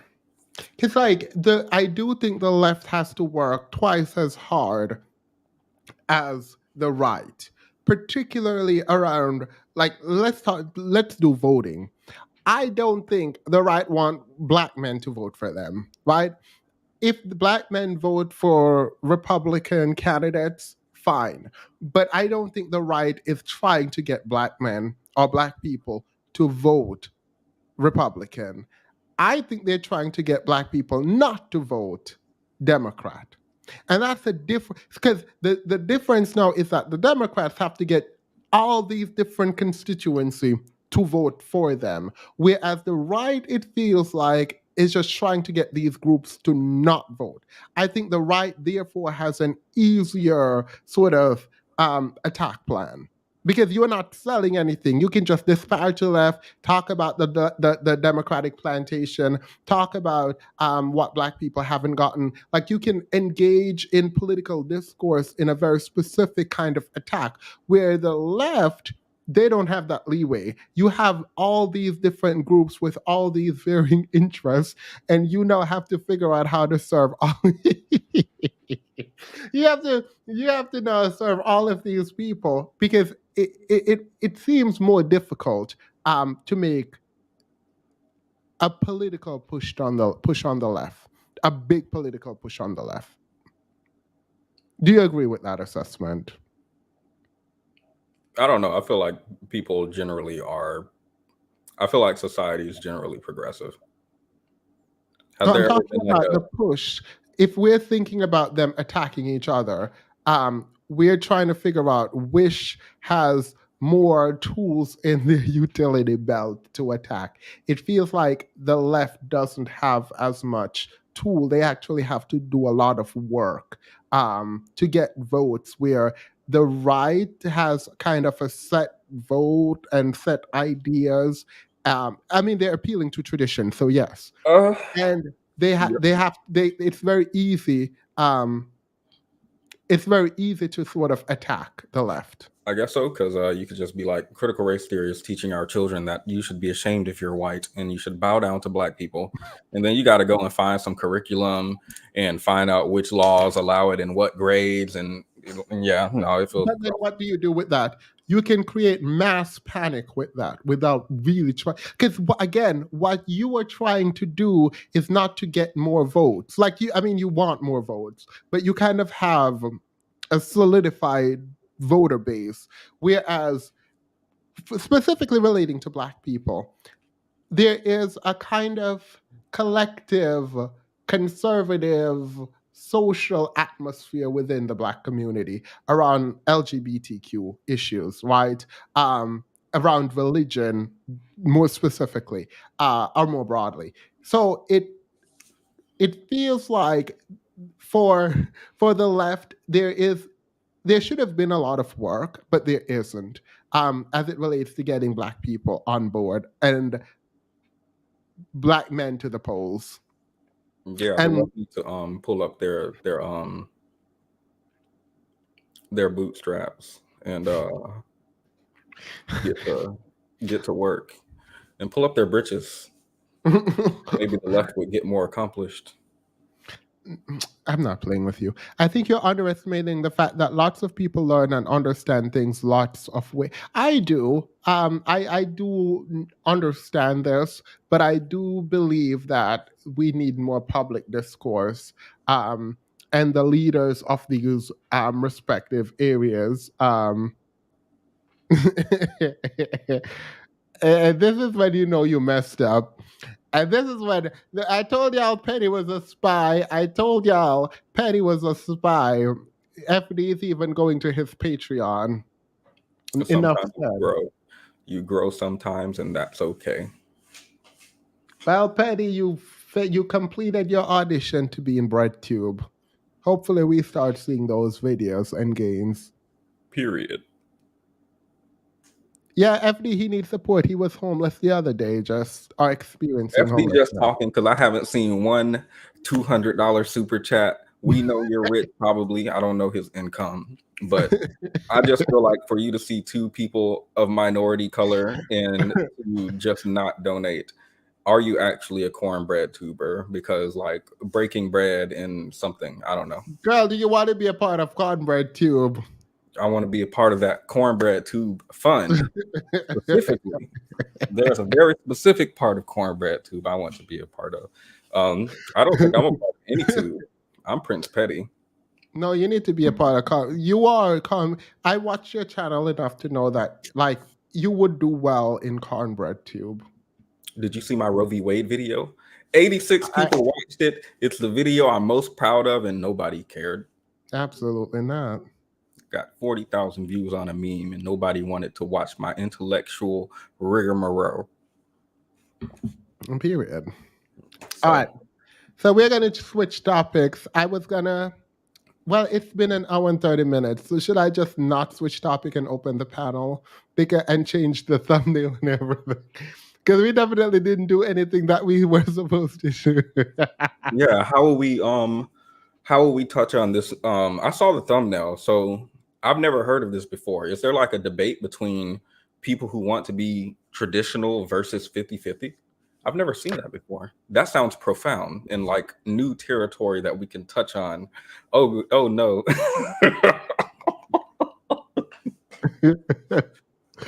Girl, let me drop this link. Because here's an opportunity, FD, to debate. Someone told me that you were talking about capitalism and having children. So here you go for FD. All right, go ahead. Let's do it. Ready? Europe. It's hard out here. And you talking about, I'm not a man if I'm going 50-50 with my woman. It's hard, brother. You sitting up here, your nice house, your nice jewelry, nice cars. Man, you gotta be. I did not see this part. This feels very insecure. Oh, I thought I was crazy. Hey, FD, how are you? You're muted. So test. We can hear. Good evening, everyone. Good evening. How do you feel about getting dragged by ideology? No, I'm still keeping my same policy of non-engagement. All right. Well, I wish her the best. won't even. Oh, that is sweet. I won't push on that because I do actually have. I want your opinion on this video right here. Is this about 50-50 dating? But you know, remember you owe me. We got a guest spot for you coming shoot pretty soon. So you know you're gonna be representing a specific side of a lot of these conversations. So be prepared. Let me know. I'm ready to drag the whole panel. I'm kidding. Let me stop. Here. Ready? All right. What we got? No, it's not just 50-50. There was a debate about whether or not children being born in poverty is a bad thing. I don't know. We'll get to it when we get to it. But it made me really sad. And I think we might differ on this point. It's hard out here. And you talking about, I'm not a man if I'm going 50-50 with my woman. It's hard, brother. You sitting up here, your nice house, your nice jewelry, nice cars. Oh yeah, man. You gotta do 100%. How? How, brother? I'm making $14 an hour. What you expect? You know, you still on there. Oh yeah, man. 100%. You're not a man. You're not a man. How? I'm still working. I'm still providing, right? So what makes me not a man? Because I'm going 50-50 with my woman. And brother, I applaud you because I understand that it is hard out here, but we are men, so we have to go harder. I'm not saying or trying to speak down to you, my brother, by any means necessary. I'm not. But I want you to be reminded of something that our fathers didn't teach us, that we must go hard and that we shouldn't get into a relationship with a woman until we have direction. But who are you to say that? a person that cares, a person that loves you, a person that's been in your shoes and understands how it feels when we can't give our family what they truly deserve. We have to go hard. Now, give me one moment. I've been in your shoes. And when I was in your shoes. Yo, put this on 1.5. You said what? Put this on 1.5 speed. I can't. Wait, was this not on 1.5? I thought it was 1.5. Maybe 1.75. Oh, there. It is 1.5 now. I lived where I lived. My woman didn't work. She nurtured to the children till I got this. And I'm trying to give you the cheat code. Do what you need to do so you can feed your woman. And while she's nurturing the children, she can also nurture your dreams and your goals. Now you can be successful. Now you don't have to say, I'm working for $15. Now you can say, I got employees that I'm paying that's working for me for $15. I'm trying to elevate you. But men get so caught up in their emotions and their pride. And the first thing you want to do is feel attacked. Get the wisdom. This is coming from a rich man. But right now, you have to trigger. But right now, this is coming from a rich man. How did I get here? Yeah. But how did I get here? And I'm giving you the steps. This is if you put down your ego, if you put down your pride. Brother, am I saying anything wrong? I'm saying men should be men. But you saying we not men. You saying we not men. Brother, any man that makes an excuse can't be a man completely. You can be a male. A man comes with responsibilities, and it's hard. To be a man, it's hard, brother. It's not easy. That's why the respect you want from your woman that you don't get, I get from mine. My woman respect me. My woman respect me. You think she respects you? My woman respect me. You think she respects you? You think she has she ever raised her voice at you? No. Does she cook for you every night? Of course. So she respects you.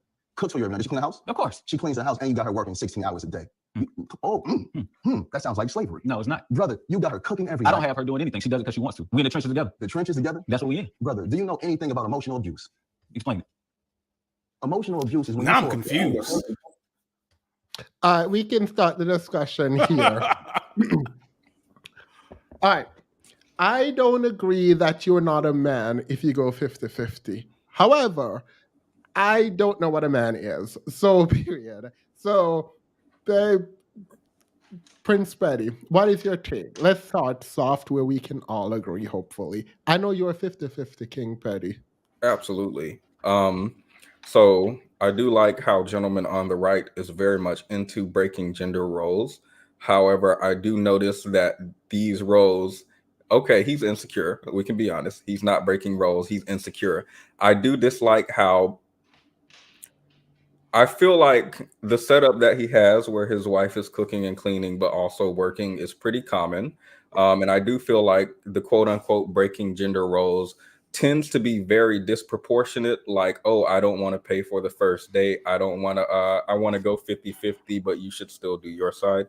It does feel like it's disproportionate, at least according to what I've read in the data around women's labor in Wait, did you say he was trying to break gender roles? He did the thing. This is why feminism is for everyone, y'all.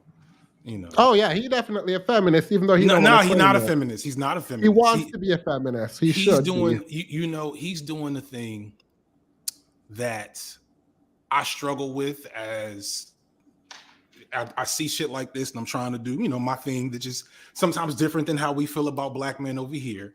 But long story short, how do we feel about black men over here? Y'all be a little harsh. Let's keep it a buck, but it's okay. I wouldn't come here if I didn't feel safe. I don't believe that, but okay, go ahead. But like in this regard, there will be synergy because what he's doing is he's like doing this convenient feminism. You know what I'm saying? Which is a dangerous thing that has happened as a handful of men, white, black, and otherwise, have read them one book or, got a Tumblr, BuzzFeed article, watched Barbie movie. And they're like, okay, I'm going to reject gender roles in ways that are inconvenient to me. And I'm going to uphold them in ways that I appreciate, which is something that I think both men and women like to accuse each other of doing. It's just that in this case, this is clearly what he's doing. And so I was with him kind of until we got to that part. Because I don't agree with the whole a man got to be a man, yada, yada, protect, provide mantra. That's highly patriarchal, is steeped in white supremacy, etc. And so dude on the other side, I completely disagree with until he pointed out that that's a slave if you got her cooking and cleaning every day and working 16 hours. So that's my fundamental problem with it. I think feminists call this the second shift, right? Whereby you go out to work and you come in and you still carry on traditional gender roles at home while also helping the man to provide. Because in a patriarchal bargain, the man is providing financially and you are taking care of the home, right? And so if you are taking on part of this man's job, providing, I would assume he's taking part of your job at home also. Like, you're not the one who's cooking every day. You're not the one who's cleaning every day. One would assume this kind of atmosphere would be more egalitarian if you're both providing at this level. And I think this is fundamentally one of my problems with the manosphere. It's my problem with people having these conversations. It feels very selective in your words. Like, I agree. Do I believe he's not a man? Again, I don't like this idea. If you're not a man, if you're not doing this, you're not a man. I don't care about that. I don't think you can take someone's masculinity, right? Like, you can say you're not a provider. If somebody said you're not a provider and he said I am, but then said what he said just now, I'd be like, I don't know if that meets. Yeah, no, you're not. You know what I'm saying? Like, but when you attach, like, the problem that I wish was more universally understood by everybody involved is that we've attached gender to function on so many levels, and we have zero ability to disentangle those things, and we keep arguing about things that are deeply, like, connected to us as Black people in terms of, like, performing gender within this material capitalistic framework, which we are never going to win at, ever. Wait, so you accept that we're in a materialistic capitalistic framework? Yes. Like, that's all right. How do you feel about him talking about, well, no. So he says $14 or $15. Don't remember what he says. I don't have a problem with this, but it feels like people don't want to own that, well, maybe you are not fully able to provide when you make this much money in certain areas. And it's not a bad thing. It doesn't speak to your value as a human, but it does speak to your capacity in this framework to take care of the people depending on you. And I don't know quite how to have that conversation, because I would hate to be the one to say, the chat will say it, but I won't. Poor people shouldn't have children, or poor people shouldn't have family. And that's a really sad way of looking at people and valuing and determining who should have enough value to have families. But if we live in that framework, what does that say about the children being produced in these relationships and the access they have? It's just a sad thing altogether, but I want a critique on that. So, like, is it ideal to have a family when you're poor? You know what I'm saying? Is it ideal to sire children when you don't have the material needs to, resource to take care of them? No, like, obviously that's not up for debate. But I think we encroach upon a problematic space when we kind of insinuate that, like, because the next step is, and I've seen this in, whenever I get into certain topics around love and relationships, there's always someone where if you can't provide or you can't afford to take care of yourself, then you shouldn't be in a relationship. And it's like, I don't agree with that. You know what I'm saying? I feel like if you happen to find someone who you have an intimate or emotional beneficial connection to, that's great regardless of your situation. Like, that is selfish. Is it? Well, fuck you. All right. Like, I don't know if being selfish is bad, but the first word that comes to mind and is descriptively selfish. Because he even said we're in the trenches together, and girl, nobody want to be in them trenches. Well, no, she clearly wants to be in the. If she's there with him, then she wants to be in the trenches with him. Right? Point taken. Like, if you are, first off, and you know this because I've seen you argue this, and that Black women categorically will date down with Black men. They will date a nigga with a plan, a dream, and an opportunity or two. Right? This is where whenever we have manosphere arguments, we meet here. So agreed. Who are you to tell those Black women to not benefit from the emotional connection they have with those men until they say to themselves, all right, I'm good. No more struggle love. And if they don't want struggle love, that's also okay. That's why I'm like, I'm on both sides of the equation here. You want struggle love? I hope it does something for you. If you don't, don't move on, find you some non-struggle love. Someone said trenches took black women out the home. Trenches took black women out the home.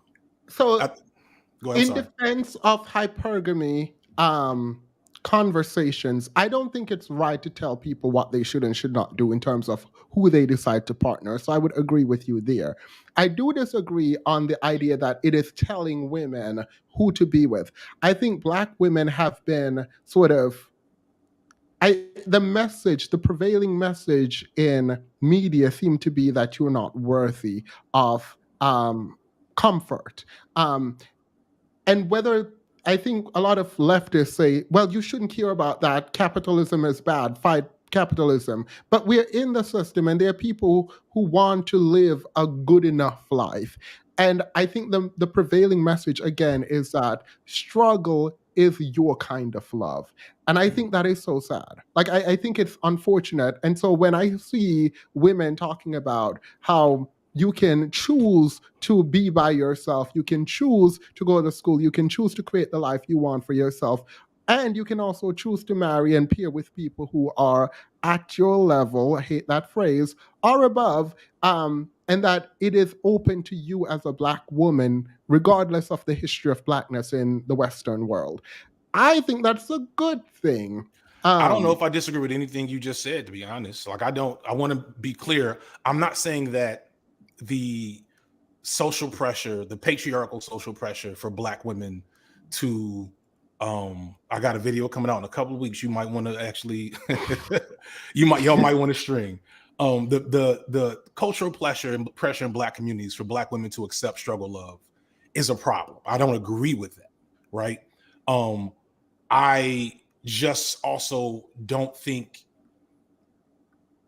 I don't agree with that as a concept, but I don't feel like ministering to black women that they shouldn't love who they want to love or shaming them for being in struggle love is the solution. The solution, as you know, throwing bricks and all that good stuff, right? Yeah. Like it's just it's a matter of dismantling the rhetoric and reframing what's valuable. And I don't think that telling black women that they're not good women or they're not good black women because they won't date my man who's got $14 an hour job is good.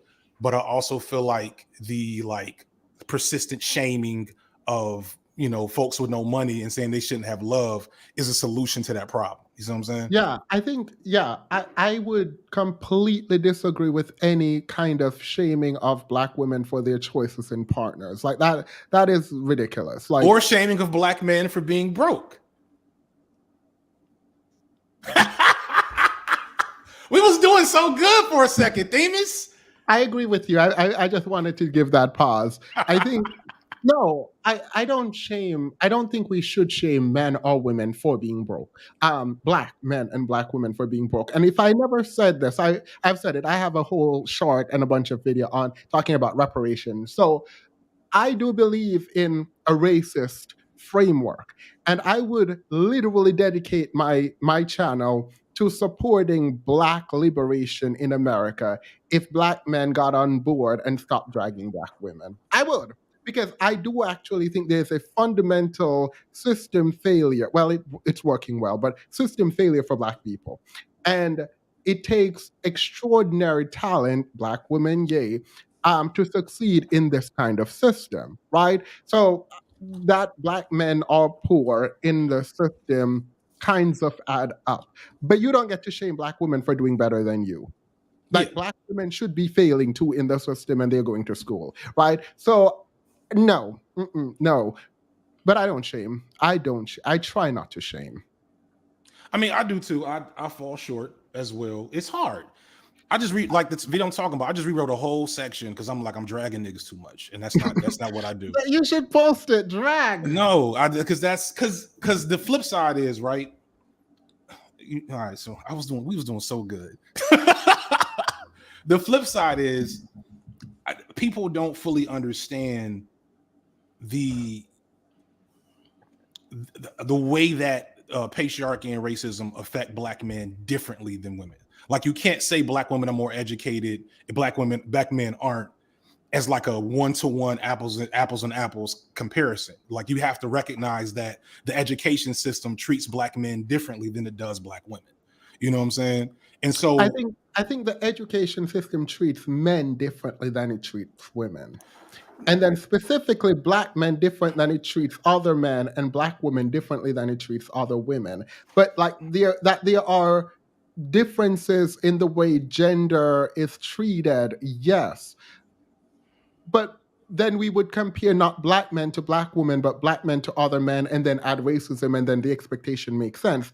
Treat black women to other women, and then add race, and then the differential would make sense, except black women are outcompeting other groups of women when they start at the same socioeconomic level. And that's because black women are dope.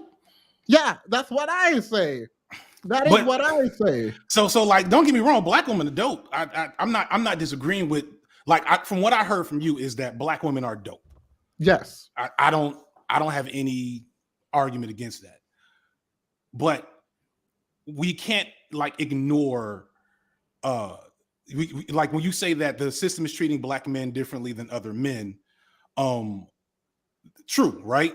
But like you got to drill down on those differences. We talking about death, we talking about incarceration, you know what I'm saying? We're talking about employment opportunities. That's historical. We're also talking about even what's happening in the black household, and I'm sure you'll agree with this, with how black girls are raised and how black boys are grown. You know what I'm saying? Black girls are parented, maybe. You get what I'm saying, though, right? It's a difference in how, and I know y'all have talked about this somewhere, how a black household treats its girls that positions them for greater levels of success and education, et cetera, et cetera, et cetera, and black versus boys how they are treat coddled and not taught. Yeah. Right. Or they're coddled and then like on the flip side, demonized. It's like one or the other. You know what I'm saying? But they're not parented in the same way. I think the world treats us as we were growing up as if everything out there is out to get us, which fair enough. And so there's a kind of warmth and cuddling that happens in the home because we need protection from the rest of the world in a lot of people's imagination, right or wrong, where black girls are raised with more strict guidelines. So I do agree that the way we raise boys and girls, black boys and girls, might have an impact on outcome. However, when we talk about homicide, for example, it's very difficult for me to hear you say that without pointing to the fact that we are the ones kind of killing each other. Like, I got threats in my inbox, and it's not about me individually because that is anecdotal, but it's representative of the leading cause of death for black men, 0 to 44, right? Like, we do this to each other majority of the time, and it's hard to have the conversation about what is happening without taking some ownership of it. Obviously, the system, and I disagree with the chat who tries to ignore the system. Yeah, so I think every conversation has to start with the system, right? But like, I'm not so naive or myopic in my politics to act like, you know, when I got robbed, if I get robbed at gunpoint, you know, it was from the other black men. When my house got broken into, it was little black boys. You know what I'm saying? Like that is reality. The question then becomes, and this is where our initial conflict was. What do we think the solution is? You know what I'm saying? And identifying that one of the core like elements of black dysfunction is a direct like result of black people being in community with each other does not obfuscate the fact that the solution to that is structural change, wealth redistribution, healthcare, yada, yada, yada. And it also doesn't change. It has to be more fundamental than that because money, well, you said system, but because like money alone does not solve the problem, right? We see that it amplifies terrible behavior in people. And they don't go and get psychological help when they get money, people. And so it's, the impulse here is to acknowledge the system. It is also, from my perspective, to blame in large part the system. And I would only focus on the system if men weren't so brazen in their accusation against women for their problems. And then you look at the research and you're like, wait, yeah, this is a problem. And the system is a problem, but we can layer the issue and take it part by part. You individually, like, no one is stopping us from going to universities. We can say racism stopped us from going to one university, but for any university in America, we're going to have a problem around accountability for you not getting educated. Right? I mean, that's an oversimplification, you know, of like why folks aren't going to university. And I think it's you said something and then my cat distracted me because I don't know if y'all noticed this nigga's wilding behind me. Yeah. Fuck, you said something that I wanted to take issue with. Oh, like like, so I don't know if I agree that men are so not on board as a whole, or at least like categorically, I would have to figure out some data that shows that we're so not on board as a whole with certain liberation ideologies and efforts. Now, is patriarchy a problem, right? And misogyny, I'm not going to disagree with you there. And so that historically has been a problem with Black civil rights movements. You can go to the actual civil rights movement and see that. But like, that's two different problems happening at the same time. Yeah, but one informs the other, as you just pointed out. And so if you're like, I don't like racism, but let's keep patriarchy, I'm going to have a problem with that. I agree with that. I don't disagree with that. I don't disagree with that. I just don't know if, so there's like patriarchy, which is like the homeboy in the red over here. She cooks, she clean, whatever. And then there's like manosphere niggas, Black women are the cause of racism. You see what I'm saying? And yeah. I feel like you're conflating the two when one is an extreme of the first. So like, is the left, as far left as I am, right? Kwame Ture, Frantz Fanon, that they have a problem with misogyny and misogynoir. Yeah, there's evidence for that, right? I don't think you can deny that with a straight face. Now, would you say that they belong in the manosphere? You know what I'm saying? Would you say that they would agree with manosphere beliefs and talking points about Black women? I think that's absolutely incorrect. And so that's kind of my point. But that's not the predominant. You said you wanted research for this, and the work out of, I don't know how, well, you're a feminist, right? I don't like calling myself as such, but yes. So like, the writing then, at least, even if you're not. The idea that women are engaging in the first and second shift is emblematic of a very toxic reality around women independence and liberation being kind of used by men to make them feel good about their inability to provide. Like, don't feel good about it. If we're going 50-50, we're going 50-50 and be good and be a man in 50-50 and be at home helping. It doesn't make sense that we're justifying, like, it's almost like we're saying, because there are a few people far left enough who believe in equality in its most raw and good sense, that's what men want. Like, that's not what men want. Men want to feel like men, and the feeling like men, even if they don't contribute in the same way patriarchy requires, it doesn't matter. They're going to do it. They're going to make women have to bend to their will, and I don't like that. I don't like the idea that men can blame women for their problems, that men think women's action and masculinity or whatever they say needs to change so that they can catch up. No, if you can't catch up, you can't catch up. That's my opinion on that. I mean, yeah, I don't know if I disagree with a lot of what you said there. I'm speaking more about if we're talking about Black liberation issues. Yeah, but how do you fight for Black liberation generally in this very specific way? Well, general way. But when it's like, it feels a lot of the time like Black liberation is male centered. And maybe because men in a lot of people's mind are the ones dying and the ones going to prison.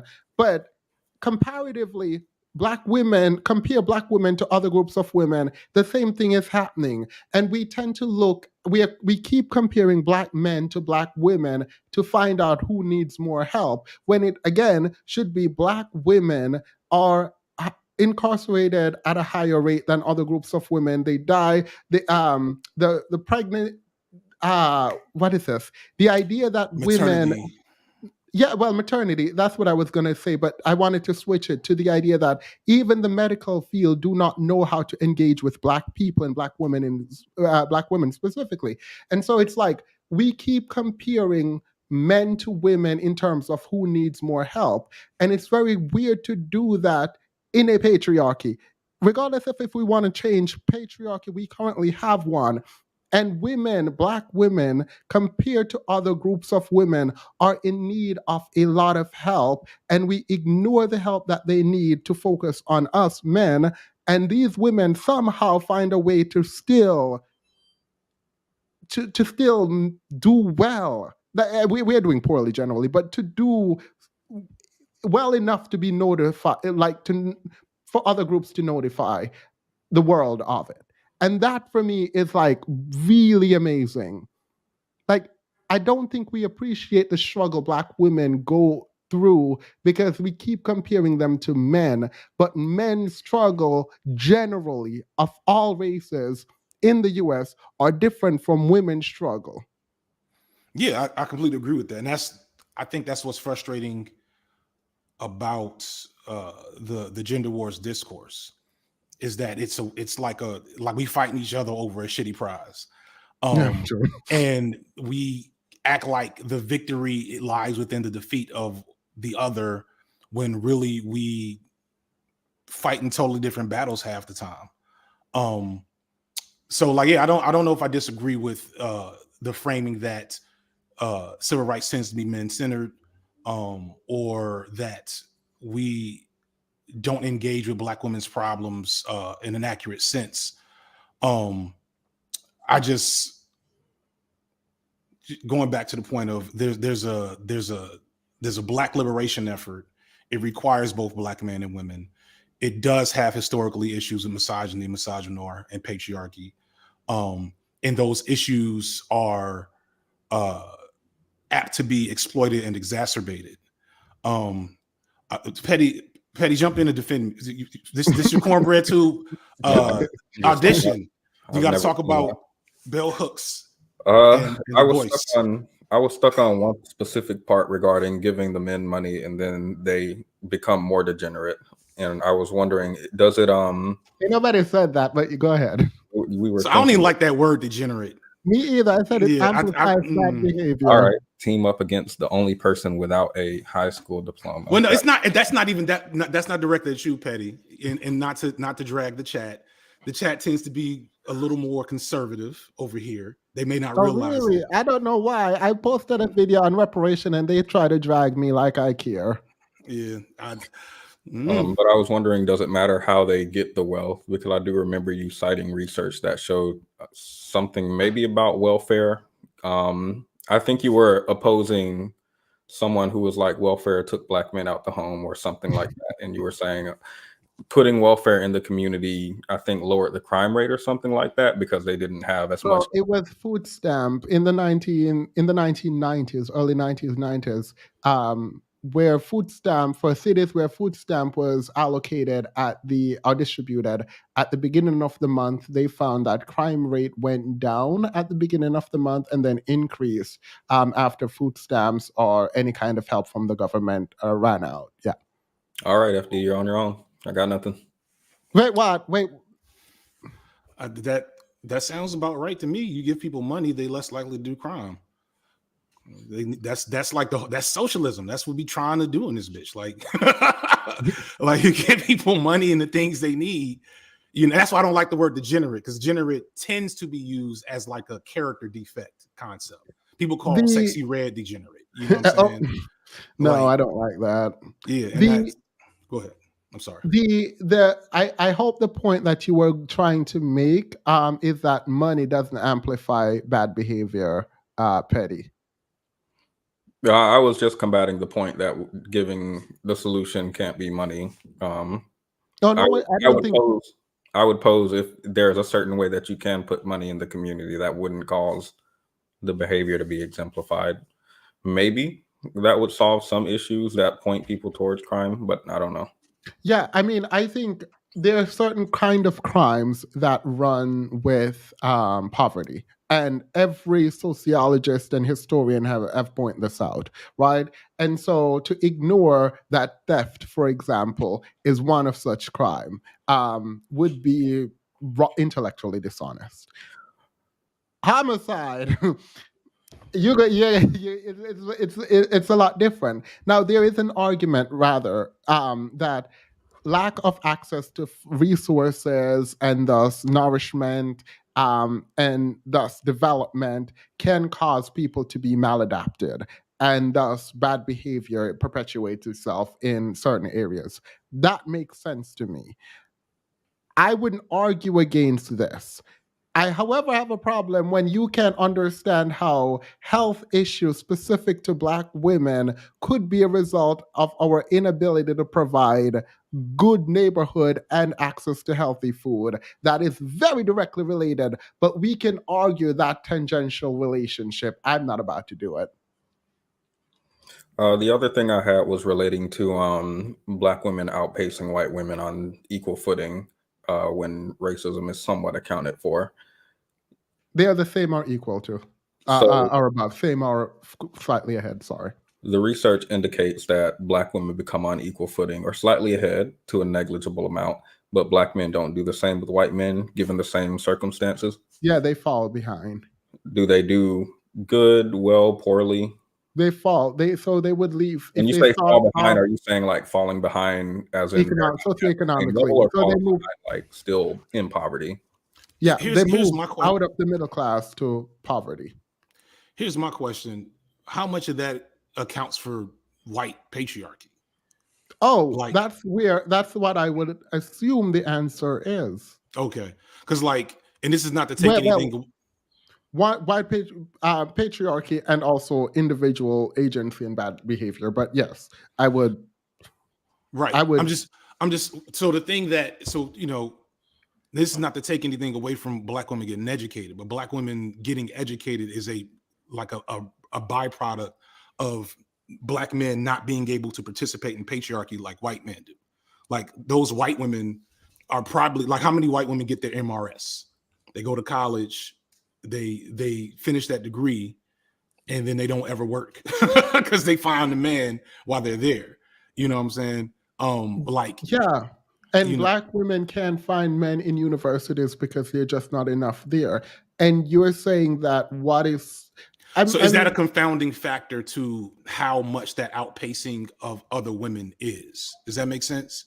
Yeah, well, most women are going on track to outpace men in universities, but right now Black women are leading Black men and have been before the stats were showing other women leading, are going to surpass the men in their group.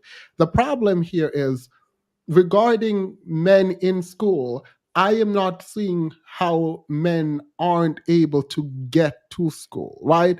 And the school to prison pipeline does very little to explain this because there's under 800,000 Black men in prison, right? And so it is way too high. Let's agree to that. I think that number is too low actually, but it's still too high, right? We are doing that. And so it does not account for the people who have checked out of the economy, who have checked out of school and checked out of society generally. And why they've decided to do that is supposed to be the research question. And I don't understand why people aren't asking that question. And I feel, if I'm supposed to theorize here, I think it's because women are doing well, and a lot of these men are just deciding to be lazy. Yeah, so not not black men. Not just black men. So it's like it's this whole course, right? So first off, I was a teacher, so I've been in the actual classroom and seen the differences in how boys are prepared for school. Like you already pointed out that like men, full stop, regardless of race, are not doing as well in school as women. So that's like, which is why I can't say it's race. That's right. why. All right. Well, but then you have to add race as a variable. No, see, I knew that's what you were going to do. This is why I just said men across the board, which is men literally are checking out of school and society. Like they're like, yeah, we're not doing I don't disagree, but like if my son checks out of school and society as a whole versus somebody else's, somebody who's not black son, the outcomes and the threats to that outcome are very different. So you can't just not use race. Agreed. Because it's not convenient to the point. It's very material to the outcome. Well, so that's different though. Arguing that the consequence of checking out is different based on race, I would agree, but that race is the reason for opting out is hard to argue when all groups of men the disparity. Out. That's how we explain the disparity. So like, how much are you encouraged to opt out? How much are you shown that opting out is more realistic than actually succeeding? How do the people encouraging men to opt out? Women aren't. So are women? Wait, women encouraging men to opt out of school? So how do I explain this? So I was a teacher, and this is something I've been grappling with in like my own content, etc. We identify the good ones early in terms of boys, and the good ones, and I'm sure you all can see this. We put every resource behind. Ooh, we love us a young black man trying to make it, right? So like, but you might got 2 of them per class, and the rest of them niggas do not get the same treatment. Agreed. And so like I've heard some of the most anti-black things come out of teachers' mouths, male and female alike, and surely know that black teachers in black schools predominantly have black women as teachers. So you can't not look at that reality and say, if we're looking at the outcome and we're talking about black boys not feeling like they're able to succeed, not feeling like they have all the resources behind them, what I think we mistake is that there's definitely a handful of young boys, the good ones, that get every resource possible. And the rest of these dudes, they get what they can get. They better show something. They better show improve, or we shuffle them on out the door because they're a nuisance. They're a problem. You know what I mean? The one disrupting the class gets sent to detention. Yes. I don't disagree with this. When you start diagnosing them with ADHD for no reason, it's a problem. But the teacher, unfortunately, has an impossible task to try to teach multiple people all at once while there are people who are disruptive. And the class doesn't lend itself to a couple people being disruptive, taking the time out to sit them down and talk to them about certain things, because there's another 10, 15, 20, depending on the class size, kids that you need to tend to. And the mom generally having to go to work and provide because the dad isn't there, or the dad going to work because the mom isn't there. I don't care. We know statistically it's usually the mom, but doesn't lend itself well to that parent being able to take on schooling at home, right? So like, I can see the cyclical nature of poverty recreating itself. Did you see that? I'm sorry, real quick, and I want your take on this. Did you see that video that went viral some months ago where they had teachers observing children to see who misbehave, and none of the children were misbehaving, but every teacher was staring at the black boy, even the black woman teacher? Like, that's kind of the thing that like we're talking about. You can't disentangle, like, so there's that. And so I want to be clear, because I know I'm trying not to look at the chat too much, but I can't help but see some of the things. I'm trying to be clear and fair, at least in my language. Yeah, I'm no, not that's- saying that this is everybody else's fault except black men. And I'm definitely not trying to blame black women. I'm just saying, if you really want to understand and fix the problem, just saying lazy or degenerate is a non-starter. Because they've been saying that forever. So you have to start engaging with how that works. I love black women, and black women have always loved me. But it took me a while to realize that they ain't like some of my cousins the same way. And that changes the way that cousins were probably the word you don't like. They were, but like if you want to address that, you have to kind of engage with how that manifests throughout their lives. You were the child that the teacher invests in. I was the child that the teacher invests in, probably because I wasn't acting up. Mm-hmm. And maybe the person acting up needs a different kind of care. And not maybe, they need a different kind of care. It doesn't make sense that we are saying that the teacher is wrong for investing in people that they see potential in, unless we're agreeing that who you see potential in might not be the only people with potential, and you now need to figure out where potential lies. That is a heavy burden and task to give to a teacher. It is. Oh, trust me, I've been there. So I agree with that, but we can't just take that out the equation. No, if we understand that teachers are more likely to see potential in everybody except black boys. You can't. Well, not everybody but black boys, because us black boys got it. So there they are tend to see less or, potential in the black boy population. You know what I'm saying? No, because you would admit that we just admit that we were the kind of kids that we were the got. Tokens. Somebody said unicorn. I saw it. That's one. I think that was a good comment. But it's not even just unicorn. Behaving might be difficult for some men generally, like not even with race. And that is a home problem, I believe, but it also might be a behavioral testosterone problem. That's fine, but now we need to develop a schooling system that factors what men go through in terms of childhood development. I am for this, by the way, which is why I support Dr. Umar on that. Well, I no longer, because like I can't, he's not building no school. But he has online classes. I'm not doing this with Dr. Umar. But the idea that men built the system, education system, without any thought of women at all. Like schooling was a male, I'm going to call it a sport, but it was a male sport, right? Women were excluded from academia, and somehow women gained the right to access universities and schools or whatever. And they're washing us. And now we're deciding that they are biologically predisposed to learn. Well, you should have thought of that.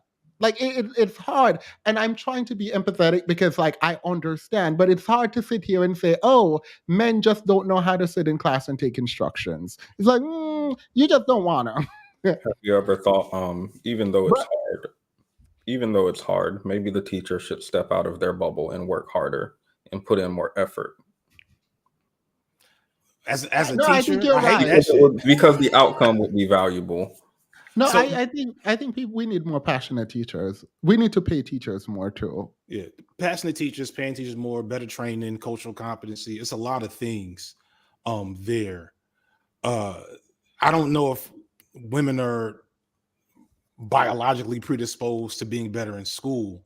Patriarchy conditions women to respond to the confines of school differently.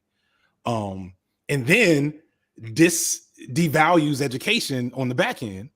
You know what I'm saying? So like the fact that women got to school, started entering university in the 1970s, and we've seen the drastic decline of a formal education and value is like, so I don't know if that's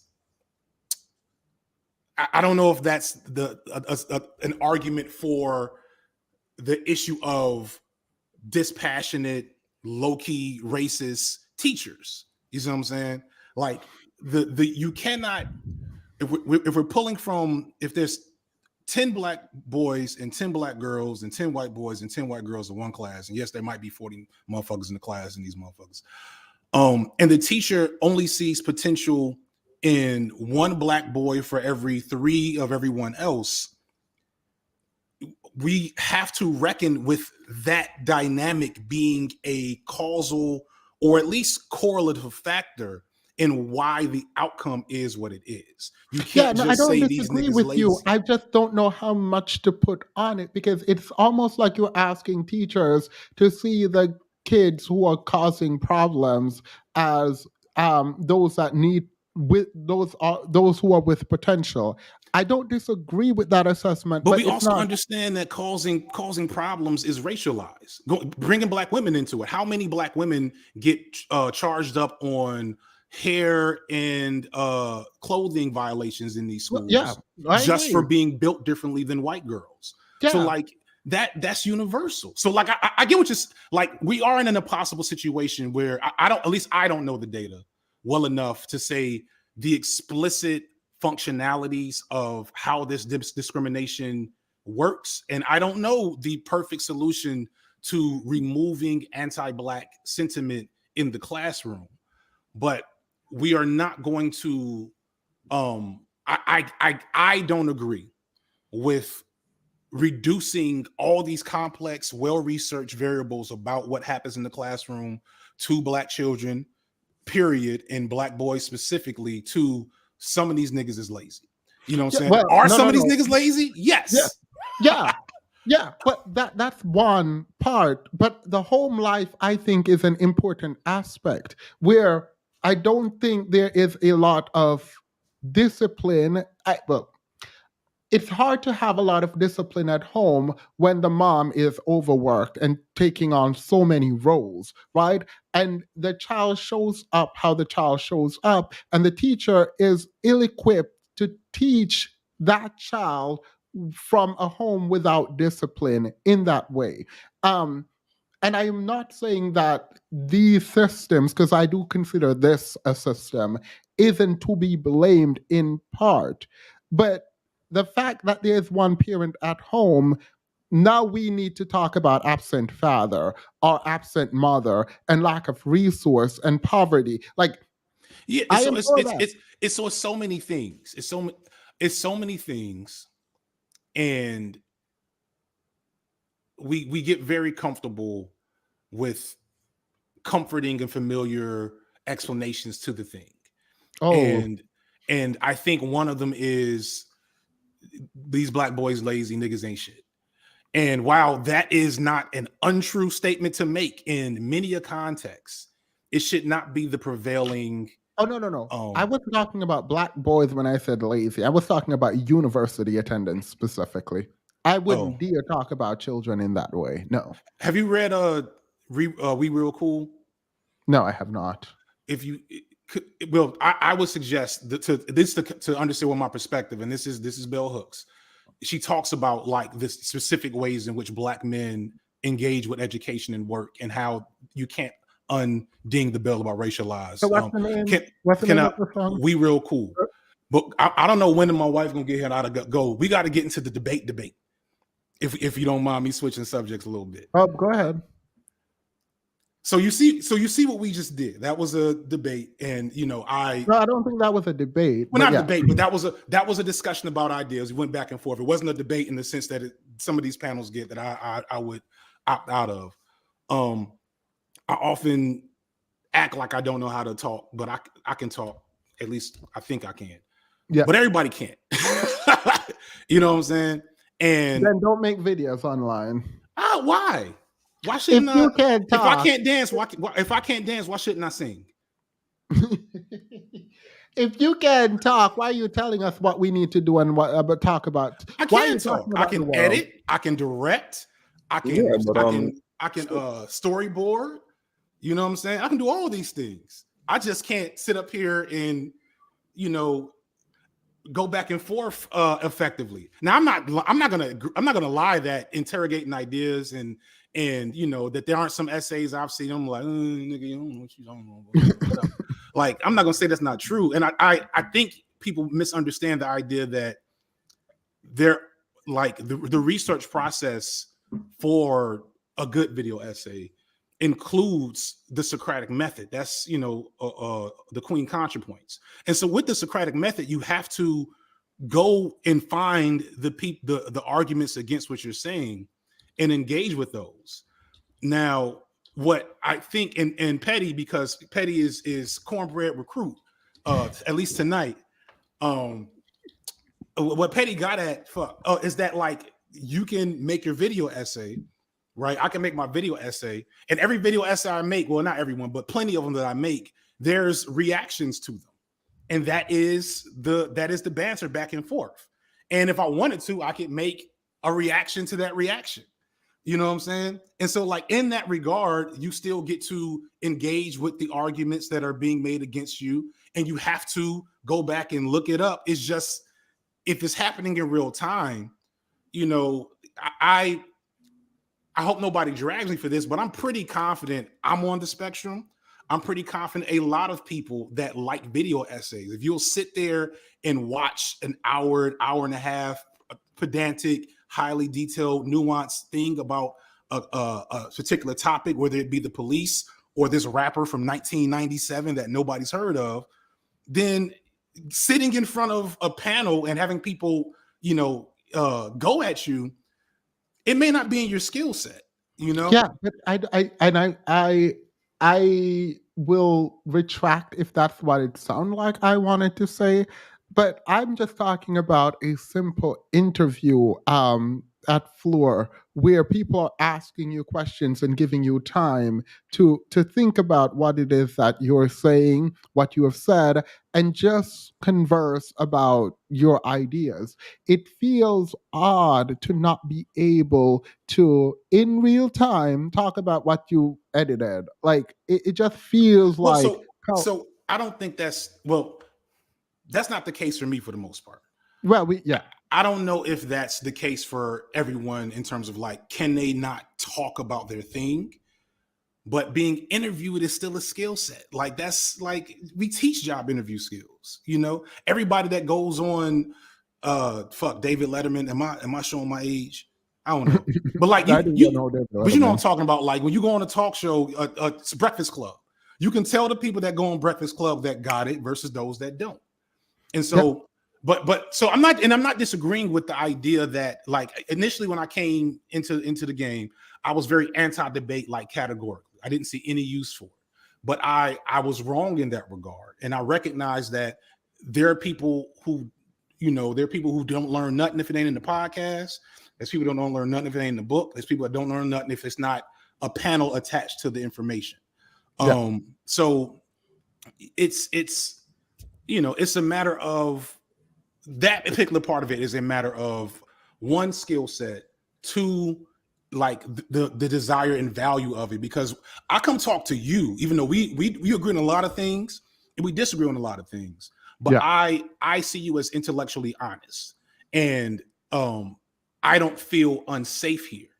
Right? You don't feel unsafe. I don't feel unsafe. Even as people are dragging me in the comments, it's like, hey, this is a normal engagement thing. But there are spaces where I know there are so many ramifications and so many knives out that I'm not coming. I'm not coming to debate certain, just like Petty said, I'm not debating black femicide with Angry Man. You know what I'm saying? And then we have to get to the issue of the unintended consequences of doing that. Because I wish this is one of the examples of me not being good at debate, because I wish I brought this point up earlier when we was talking about blue-haired boy.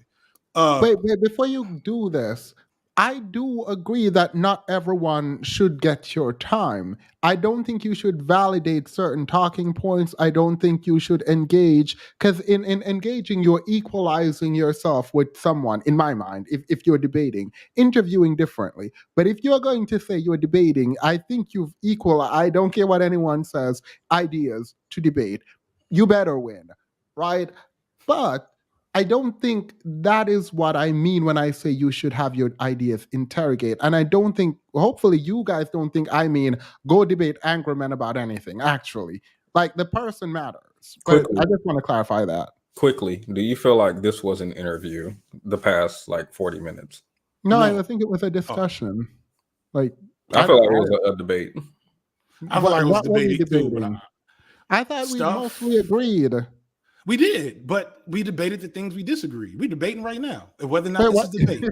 Wait, what did we disagree on? I just don't. I see systems in play. You're arguing system, and I'm saying, yeah, the system is a problem. My issue is to what extent. I thought that was very clear. That was not a debate. We agree on that. I think we land differently on the extent part. I think that was pretty obvious. But even still, like this discussion, you know what I'm saying? Like I don't know who is left in your audience that still fucks with me, right? I see support for you. There are people threatening to leave. Oh Lord! As if the thing is, my audience already know that I don't curate my content just to please. Like that would be pandering, and I don't do that. Yeah. I want to get back to the point about platforming certain people, right? Because Angry Man grew a lot last year, and the only reason he grew is because he started debating Destiny. You can't tell me otherwise, right? And like that's kind of like my other thing is, and I'm not saying you're saying this, but I'm explaining myself. When because you made a point, and I don't want to get into her video too much, but the point was made that there's a condescension. And I've said this, and I believe this. I only debate my equals, all others I teach. And the whole point of that is to keep people like Angry Man from leeching off a platform that I've built or a platform that somebody else has built.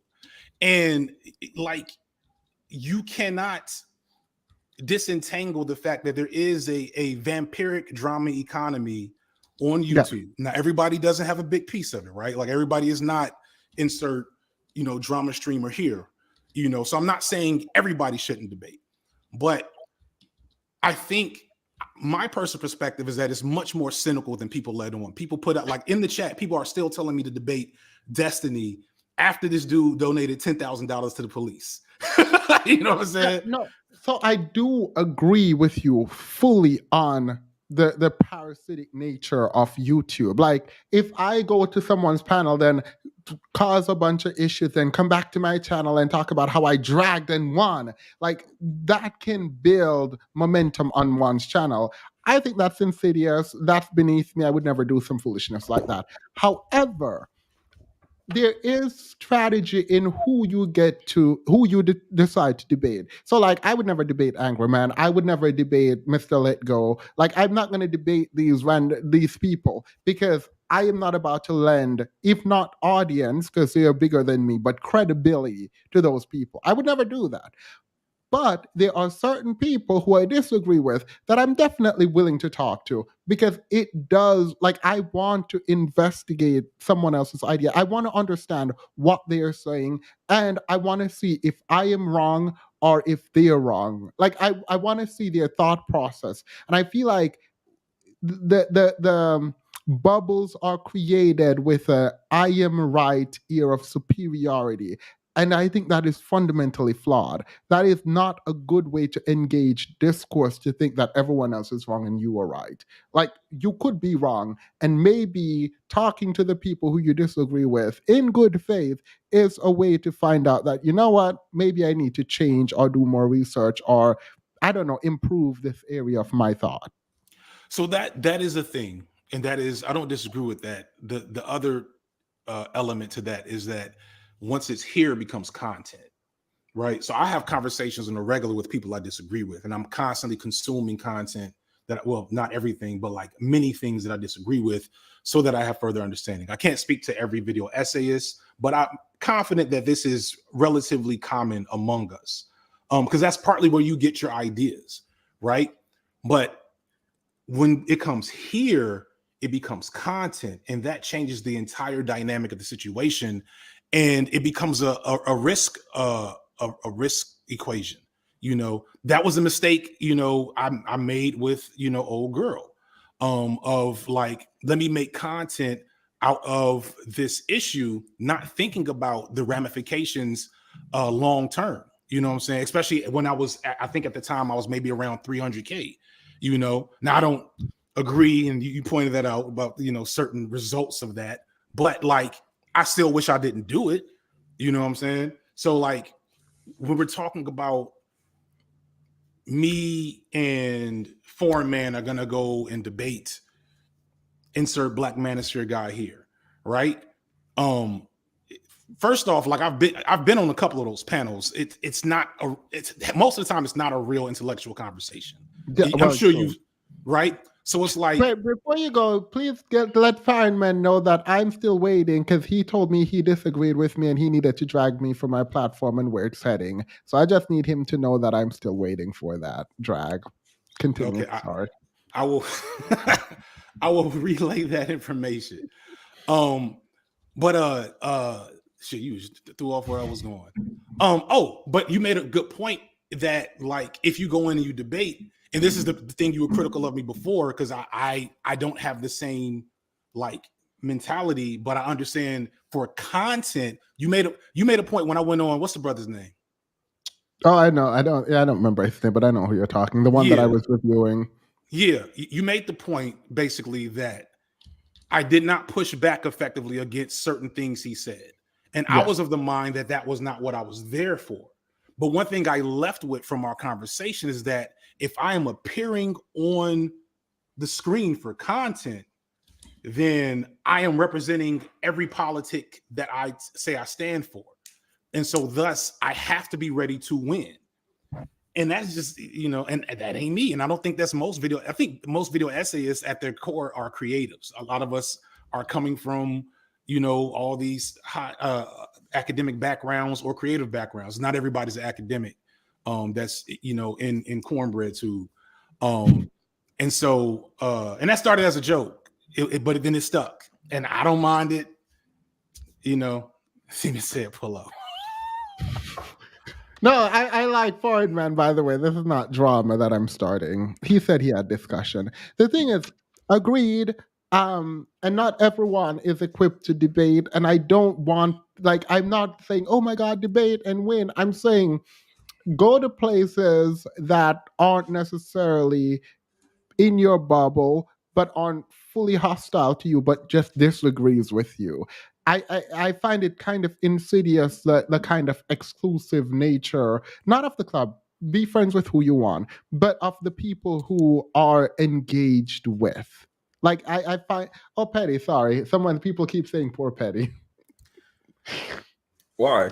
I don't know, because you don't talk. FD said he gonna talk about it behind the scenes and make. I did. Essay. Oh, when he said that about which one?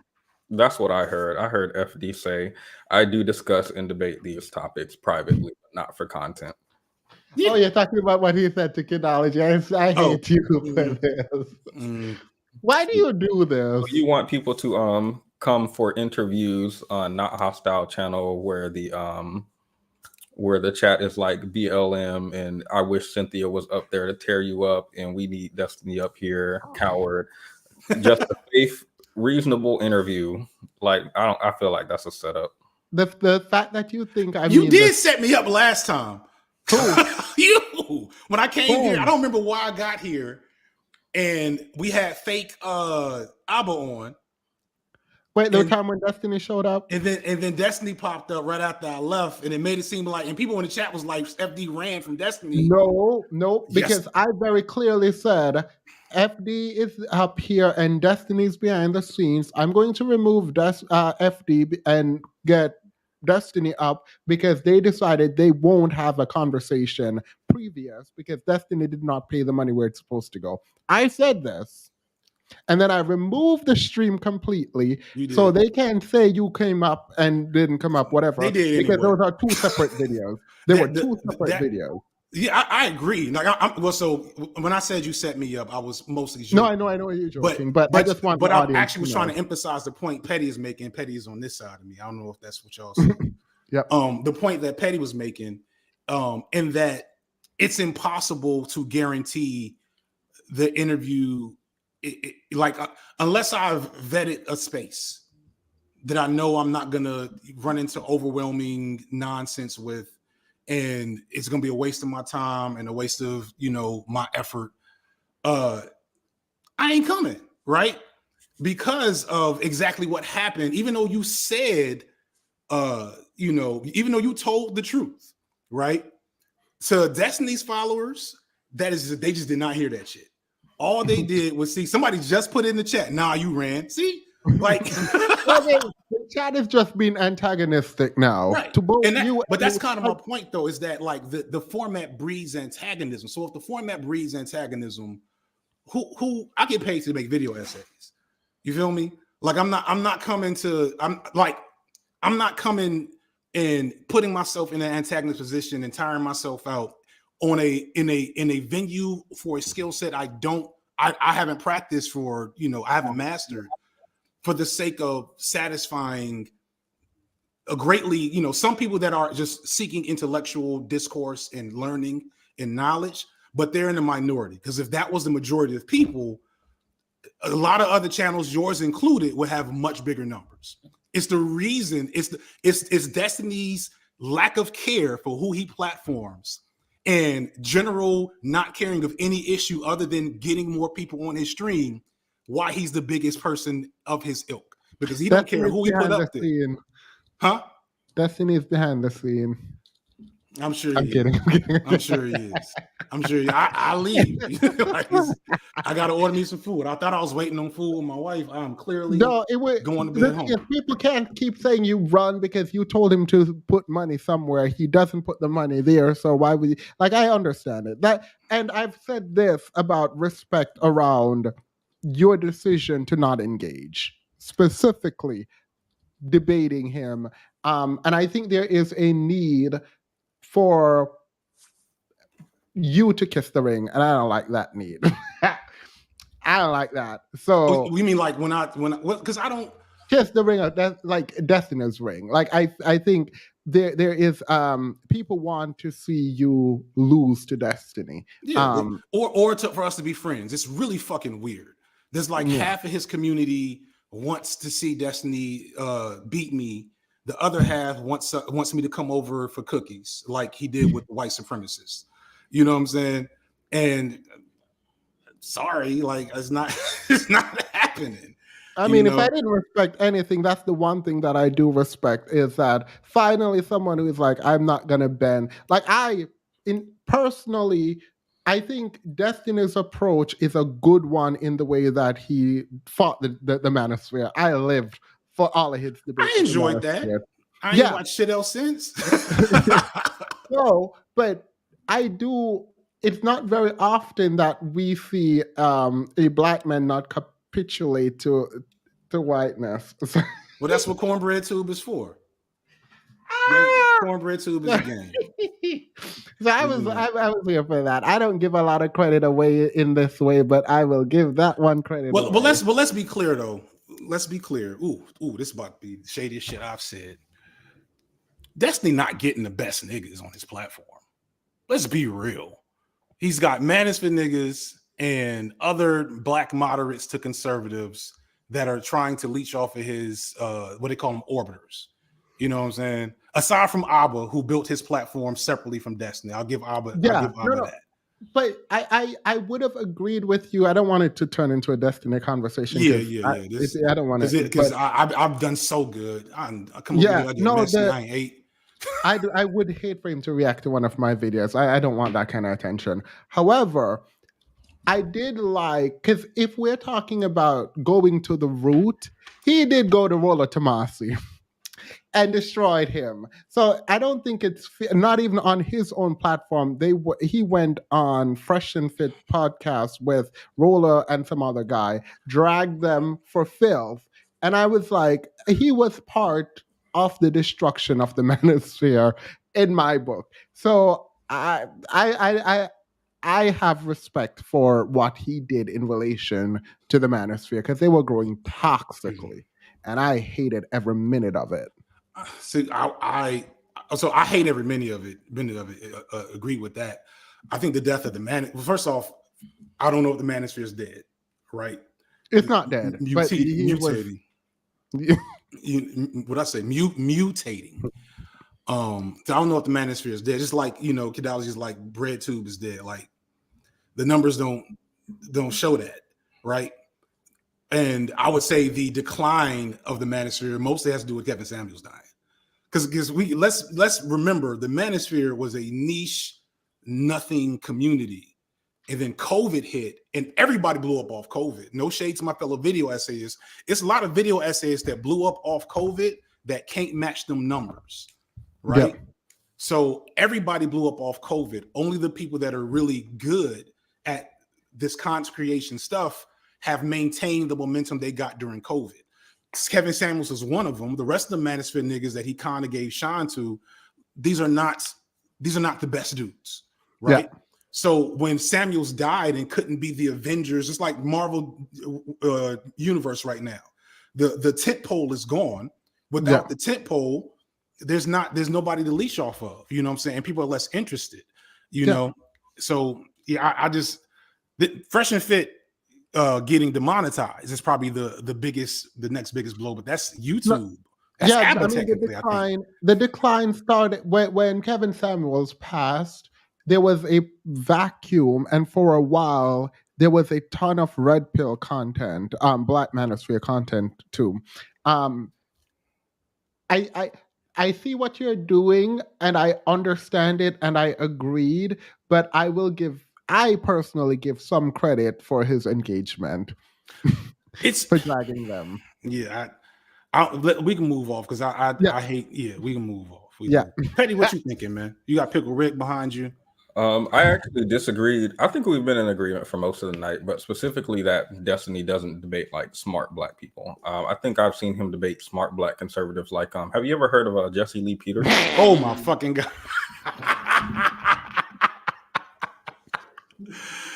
Oh, I think my camera malfunction. I do actually have. This is a sick fantasy. I have a dream to go on the Jesse Lee Peterson show just to troll him back. I don't even think he's trolling. I just think he is that. He is so fascinating. I do not know what's going on there. I want to ask him about the gay PORN that was liked on his Twitter that they screenshotted before he deleted it.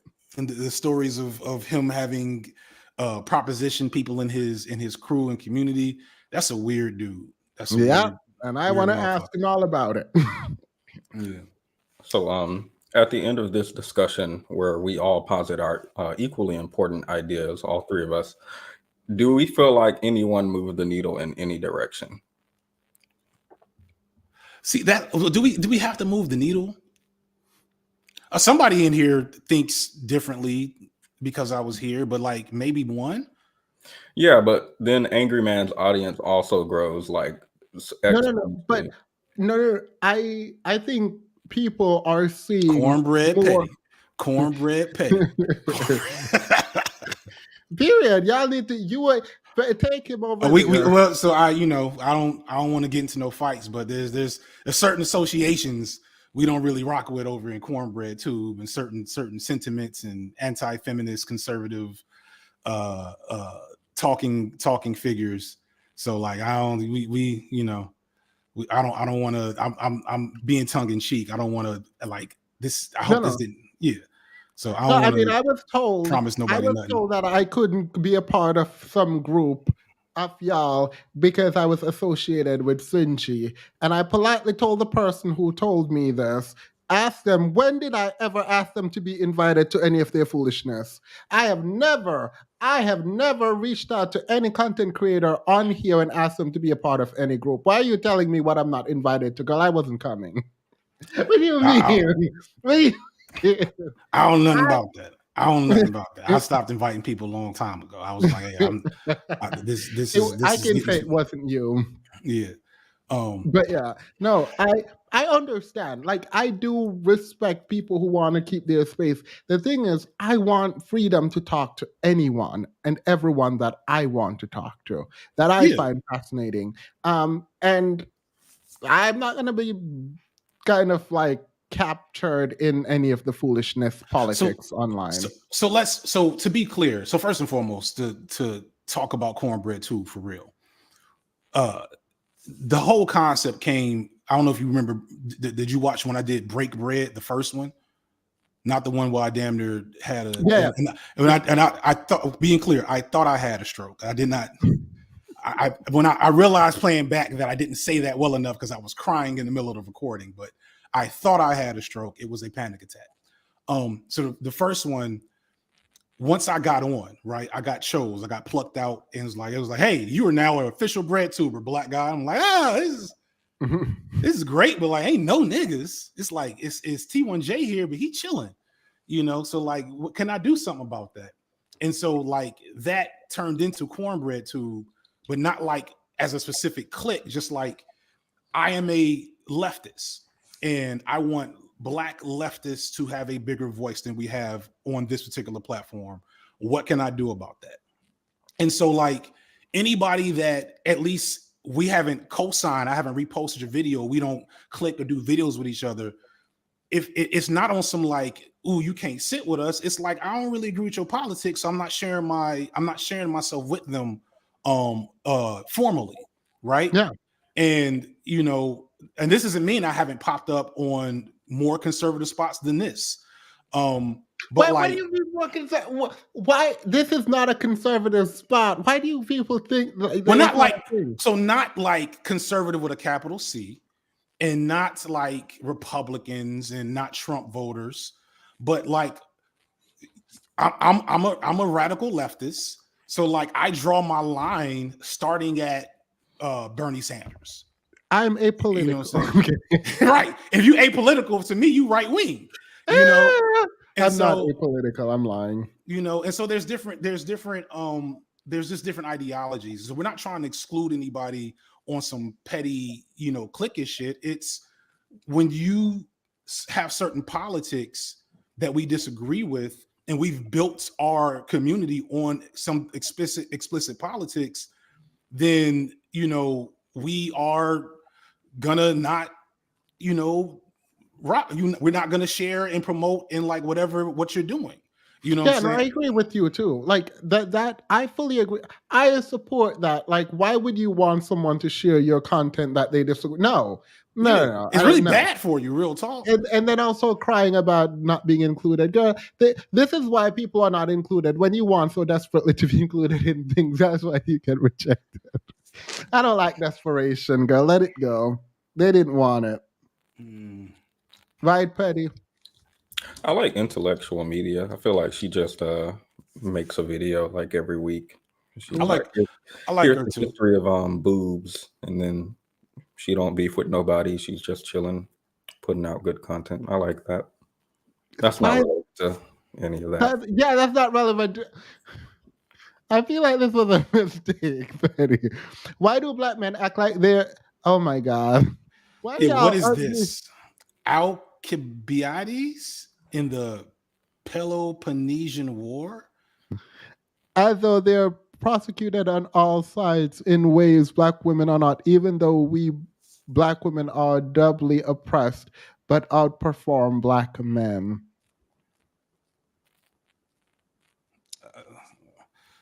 Furious brings up a point about being doubly oppressed. So I don't know if that was a pick. Can you pull that back up? I thought I had to go too. I thought I was getting food. I'm just going a little bit. So we are persecuted on all sides. We are persecuted in some ways that black women are not, and black women are doubly oppressed. So like, I don't understand. So you have to first explain to me how we're not persecuted all sides and persecuted in ways that black women are not. Like you can't, like you have to tell me. I'm trying to, the last part about doubly oppressed being woman and black. Yeah, that's true. And outperform black men. Like, so I don't understand. So first you have to explain to me how all of these things can't be true at one time. Can black men be persecuted on all sides? Can we be persecuted in ways that are different than black women? And can black women be doubly oppressed and outperform black men? How are those things in conflict Yeah, with each other. well, what's happening is I think there is a one-to-one comparison between black men and black women that it always feels wrong. It always is wrong. Yeah. So like for me, it's like we need to treat them separately, but also focus on both the issues and concerns from both of them. And this, again, we already agreed on this, I thought, about Black liberation, not just focused on Black men's liberation, and what Black women need. But I think also the idea that Black women look to Black men as if they are doing well, then we also will do well. So we don't have to focus on our issue. A rising tide sways all ships, our boats or whatever.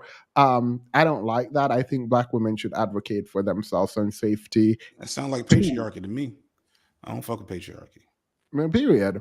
But I do agree that people shouldn't be looking to people who disagree with them or have different political views or who are building communities to include them in these communities.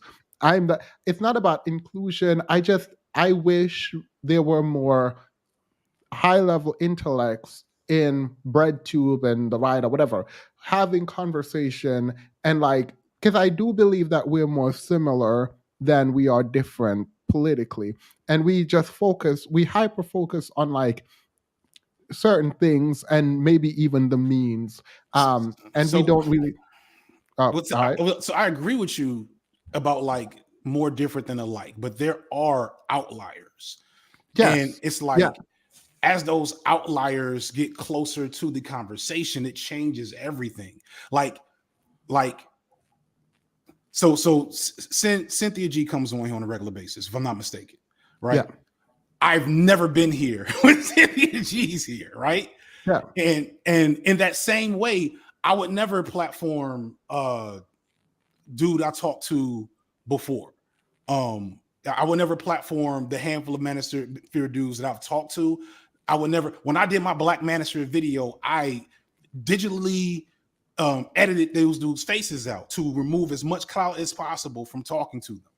And so it's like, how could I? And I still, even by going onto those Black Manosphere channels, caught flack from Black women, deservedly to an extent, because I shared my presence with them without the proper protocol.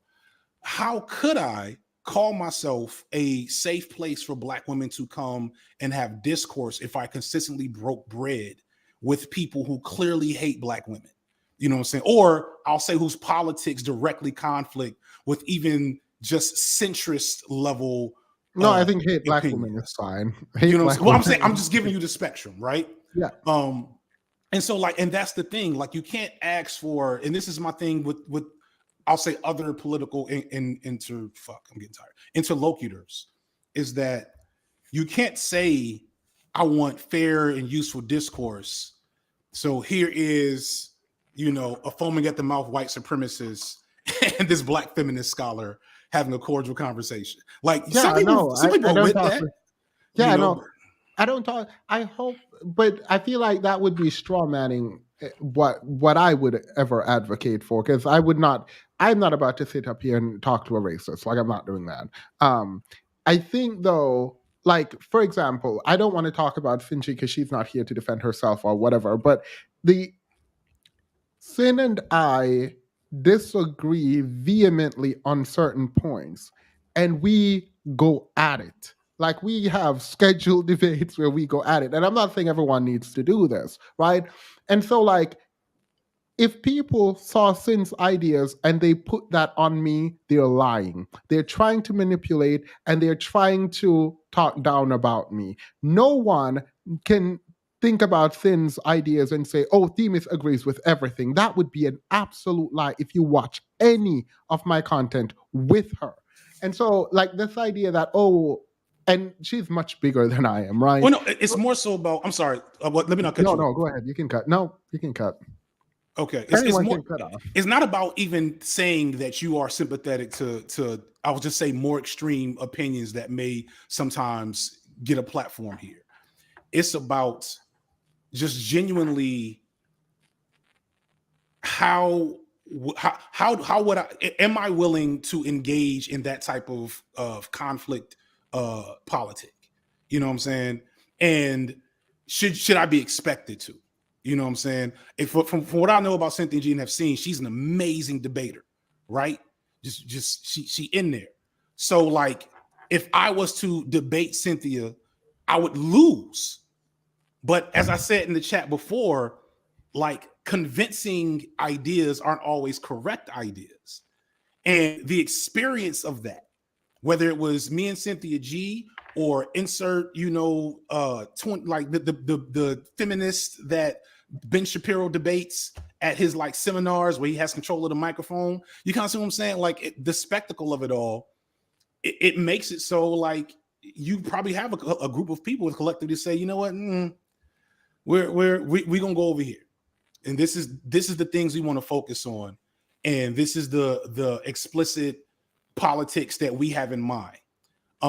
And it is unfortunate, right? Like in a perfect world where we weren't incentivized by the algorithm and AdSense checks to put people on blast and drag people, etc. It'd be dope if I to go back to my old conversation about pedology. Like, one of the things I kind of regret now is that I didn't want to talk to pedology because I feared how bad the blowback might have been had I went up there and fought with her about certain things that I noticed, right? Because that would have made another Black woman, regardless of my politics, very unsafe online. And I had seen that multiple times already since getting online. But content be content. You know what I'm saying? And so like you can't, I don't know. I just feel like there's a different level of responsibility that you need to have. Not everybody has to, right? But how I feel about it is that there's a different level of responsibility you need to have. And part of that responsibility will be, we're going to create this spot for us to do our thing. We have a specific goal in mind. And you either rock with that or you don't. And if you don't, that's fine. I mean, to the extent that I believe you're amplifying Black voices in BreadTube, that would probably be sidelined outside of the sort of very white atmosphere that it generally has. I don't see a problem with it. If you pick the kind of Black person, I don't care, honestly. What I do, and I don't even care necessarily about the exclusive nature of who people tend to talk to. I really don't care. My issue ultimately is like, sometimes it feels like it's a securing of platform and monetary gain and not so much really ideas and truth. And I'm not accusing you of it. And it's also, it feels wrong to even levy this kind of critique, because like, I think the kind of Black space in my mind that you're trying to create is a new and important insofar as now Black people maybe can have access to platforms on YouTube in politics that they previously hadn't, because it was dominated by white men. And so I can appreciate that while also wanting truth and honesty and kind of like ideas to be paramount as opposed to dogma or like these like cliquey talking points. Like yeah, I mean, it's hard not to do that. You know what I'm saying? It's hard not to do that when you vibe with folks and y'all have developed bonds. It's hard not to develop also like barrier. That's one of the reasons why like so the concept of bread tube, like I over and over again, I'm like, man, I'm gonna make a cornbread tube Reddit, and we're gonna make a cornbread tube Facebook group and official Twitter, and oh shit, we can do this, and it'd be so useful for like amplifying the overall goal. But then we start getting really exclusionary. Yeah, and we start getting really brand centered. You know what I'm saying? Yeah. And so I don't disagree with that. I'm not saying that's not a fair critique at all. I guess I don't have any qualifiers against it. It's just the kind of the challenging reality of like, I feed my kids with this. You know what I'm saying? So I'm not going to risk feeding my kids for my ego or anybody else's ego or a fan base that just wants to see, you know, X, Y, and Z thing happen between two creators, like it's boxing or wrestling. You know what I mean? And I can fully appreciate that, because I question to my Discord about like the fact that I feel like free to like completely ignore my chat, completely just do whatever I want, lose subscriber to the gate. Like, I don't actually care about maintaining subscriber count or money on YouTube, but that is a privilege afforded to me from something else outside of YouTube. And so that's why, like, I have to be careful how I question other people, because there are certain things I'm not going to do on YouTube. Like, there are times when I want to curse and go off, and I just don't, because I'm like, yeah, no, I have my corporate overlords in real life. So I mean, on some level, I get that. Our women are hurting deeply, and Finji is proof of it. But it's hard to be patient and empathetic with people who feel like you don't deserve to live. Which I don't know what this means. I actually don't. I don't know if you're critiquing Sinji, or if you're critiquing. Like, I don't understand. Do you understand this? I'm gonna, for the sake of decorum, just chill on any Sinji talk, because I don't want to evoke upset anybody, or, you know, she's not here to defend herself, and if she was, I'd leave. So like I'm just gonna, it'd be foul of me to offer a bunch of critiques about her politics. Yeah, I don't understand the super chat, because I don't think she wants to unalive people. I don't know. But yeah, all right. So we've been on for 3 hours, so we can wrap it up. I was supposed to get food before. Let's do final thoughts or questions. My final thoughts. I respect. I want to know. So Kidali, I want to say the right word, because Kidology, like, I want to agree with some of what Kidology says, but then she keeps talking and then I disagree. And it's like, I like that critique, but the reason for that critique is a problem for me. So I will say that I can appreciate it for what it is. I don't. Her sympathy towards white people who are outwardly racist, juxtaposed against her willingness to attack Black creators for saying even the simplest things, is very strange to me. Like, I have never seen it. And I don't know if she sees this as hypocrisy. Maybe it's not, but like, it's very strange to me. But I do like her content. I think she's really smart. And I think UFD has pushed her over more into the right. But that's the after watching her trigonometry or whatever interview, I'm like, yeah, you've pushed her over there. I will blame you fully for it. What is it? This is my I am the 13th reason. Is that the phrase I've seen on TikTok? I have no further comment on Kidology. We're radio silent on that. I think debate is a valuable thing to have, but I think to steal a phrase from some people I vehemently disagree with, diversity of tactics is a thing. And so for what I am actually skilled in doing and what I actually like to do, and very importantly, the thing that actually makes me money, I think it's very useful for me to contribute in that way. And it's also good. And I wish there were more, you know, there's shout out to Sean DeBlack. Shout out to Paradigm Shift. Shit.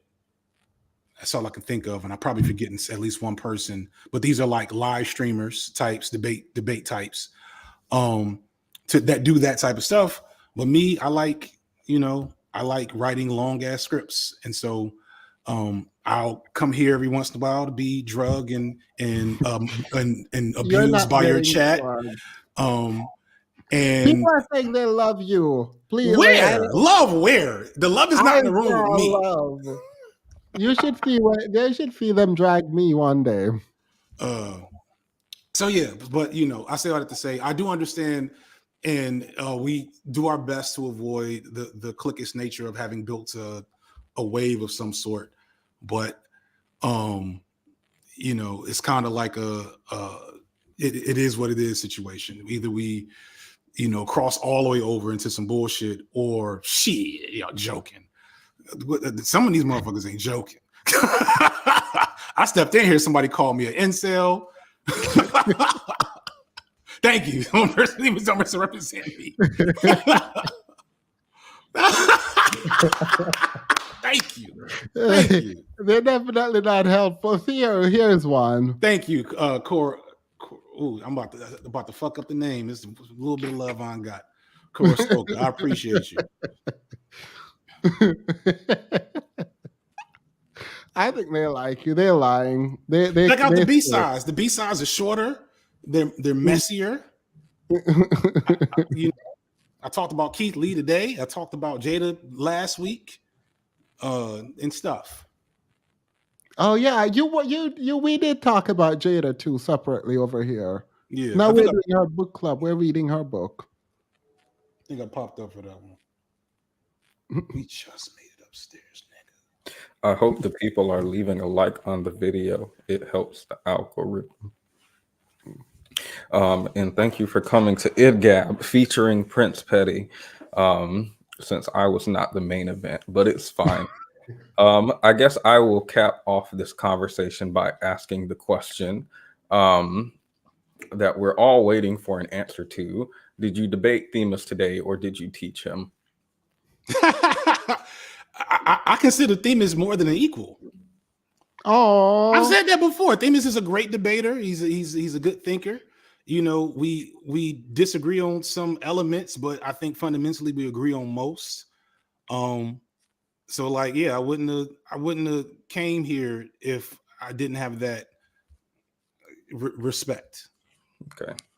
Wait, I don't know you said this before. Period.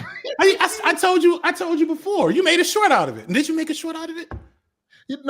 Yeah, I made a short when you said, "Oh, I think you are a good debater," but I didn't think you were like. I thought you were like coming here to teach me. I was like, "Period." I'm kidding. No. I did. Like it's. I love these random. There's always a portion in my what's it called cycle. Hold on 1 second, baby. No, yeah. Oh. I said, hold on 1 second. Hello. Yep. Continue, Petty. So, as someone who has not even a high school diploma, or a degree, or I don't have any sheet of paper attached to my name besides my birth certificate, basically, I feel like I learned a lot today. What did you learn? I learned that we're gonna argue for like an hour and a half, and then you're gonna be like, okay, well, I think the system is a problem. To what extent, I don't know, which is where you started at. FD is gonna be like, okay, I think the system is a problem. To what extent, I don't know. I'm gonna be nodding. The chat's gonna be dragging. You do realize that wouldn't have been a debate then if we already agreed from the jump. It was definitely a debate because, like you said, even though you agree on most things, like most people agree killing is bad, but that doesn't mean like just because we agree on most things, it's obviously the tiny things that we tiny. Yeah, but we didn't talk about the things we disagree. Like I'm pretty sure most people have generally like the same views on abortion, but where they disagree is like very, very, very specifically debated about a lot. Right. Put Yazzie comments on the screen. This is what I'm talking about. Thank you, E. Edwards, for being a member. So yeah, it was definitely a debate in my mind. But there were people in the chat who may have had FD. Wait, is Yazzie calling me a homosexual? Huh? I don't understand this comment. Is Yazzie saying that? Oh no. So the women, I forgot to say this. For the men here, the women here claim they just want me to their self, and so they're going to attack all the men who come up. and scare them away. I completely forgot this. Please ignore the women. Please ignore them. They're playing too much. Anywho, sorry, go ahead, Freddie. Yeah, but I didn't think about. I had a realization looking at after the blue-haired sir in the angry person debate, and I was like, okay, yes, debate doesn't change the minds of the people on stage, right? But surely the people in the audience who once were on Angry Man's side will now come over realizing that he's stupid. But not only were the people in the audience, I went over to his channel and looked at the comments, and I was shocked. I'll just say I was shocked because they feel like somebody won who I don't feel like won. They feel like one side was stupid who I don't feel like was stupid. Is the word, can I say period? Can I say that? Yeah. Period. On period. Trademark.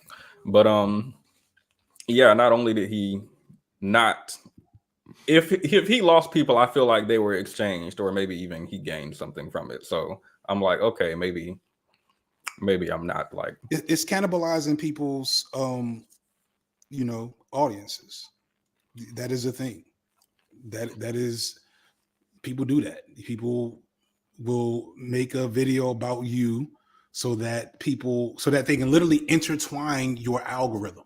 Like I told people to not respond or comment on any hate videos about me if they really watch me, because the more they engage with somebody else's hate video about me, the more that person gets to leech off of my platform. Yep. And so like, that's literally how it works. So that's why I made my last drama video back in, I don't know if that was February. And aside from maybe like some subliminals and this moment right here where I broke down, because Themis does that to me in the chat, does that to me. I haven't said most anybody's name that I have issues with, because at the end of the day, you give them life when you do that. The way I'm going to take your picture and put it on the front of this. See, right? Oh my God! I didn't even think about that. Please don't do that. No, I'm not going to. Please don't. You can put Kidology's joint up here. No, I wouldn't. But like, I actually didn't even put the Kidology because I didn't want the incel. I'm tired of the incels. I gotta go, yo. I gotta go. Yeah. I appreciate the support. I gotta talk to my fake wife. Peace and blessings, y'all. Have a good one. Thank you so much for coming. I appreciate it. All right, tell me how you really feel now. I've never seen a black man with a cat. I've never seen that ever. I saw one black woman before with a cat. I've never seen a black man with a cat. Now I've seen exactly 2 black people with cats. That is wild to me. And not like your grandma who puts out food for strays. Like, actually, here's the cat. It's my cat, not like wild.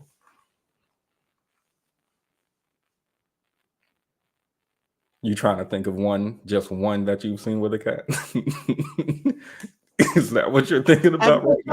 I'm trying to figure out how this is relevant at all. Like, I'm trying to understand why you brought this up. So you pretending you wasn't like, couldn't even focus on him because of the cat in the background the whole time. I didn't even notice the cat until he said it. I saw it back there, and then he said something. I was like, finally. So we were all just gonna pretend, but okay, yeah. So y'all don't think Jesse Lee Peterson's an intellectual debater? Do you just like, are you okay? Like, I feel like you just like jump from what you just say. Like, I feel like you just think something and you're like, okay, let's just say it. I mean, I did. I talked to my psychiatrist about the fact that I could be acoustic. I hate you. That is not right. You can't say that. It's possible that I have altruism. Why you're gonna get me canceled?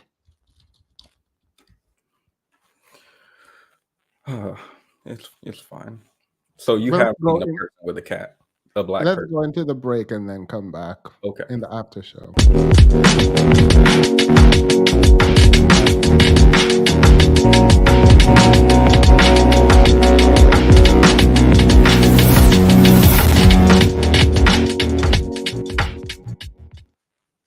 You have been officially invited to BreadTube.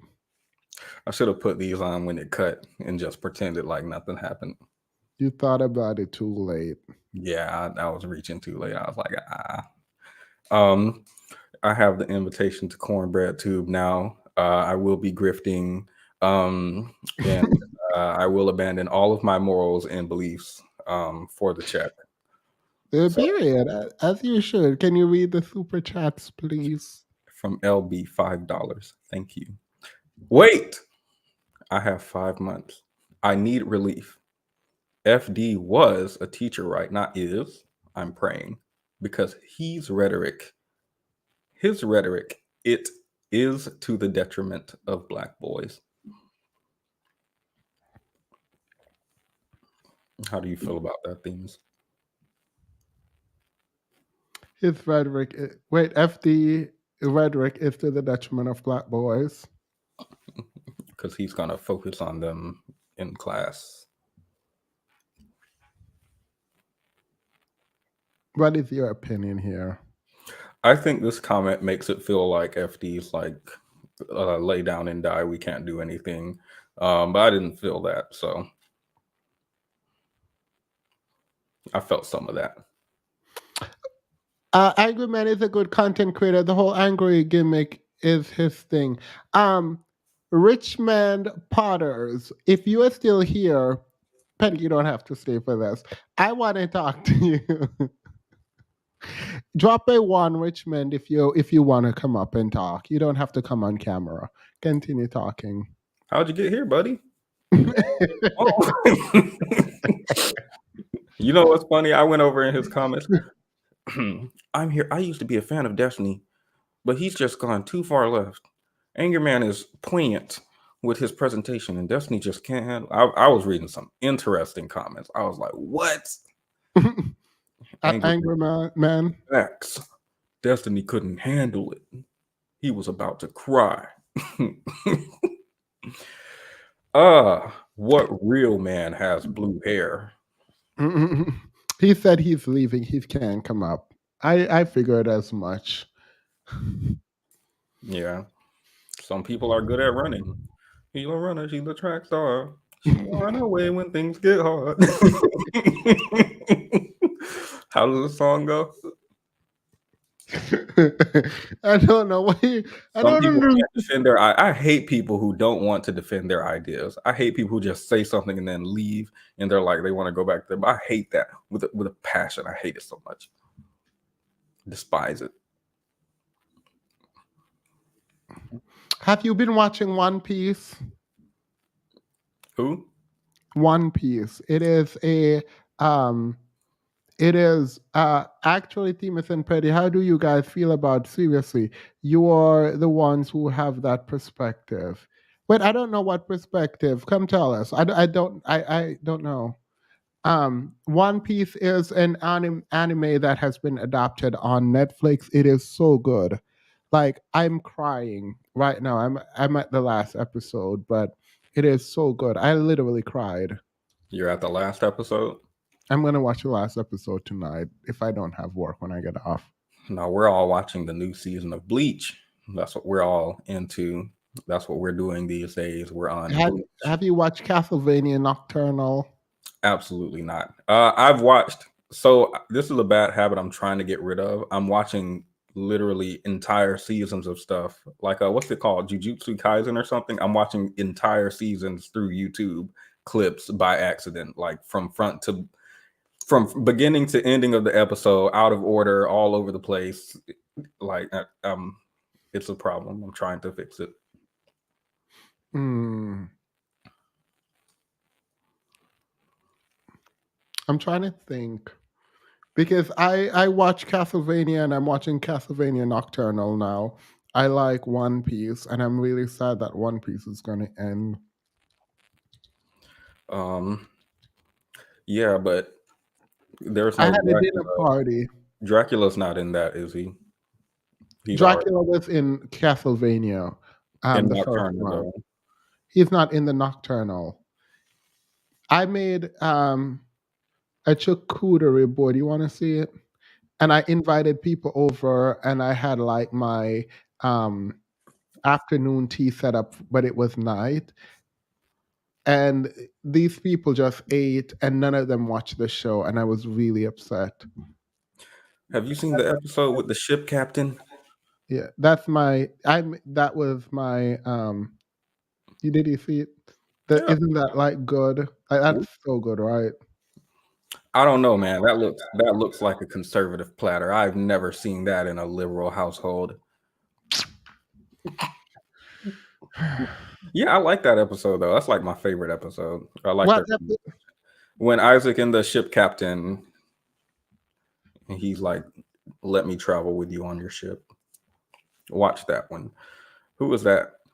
Wait, you watched it? Yeah, of course. That was the part I cried on when he left. When the chef left. The chef.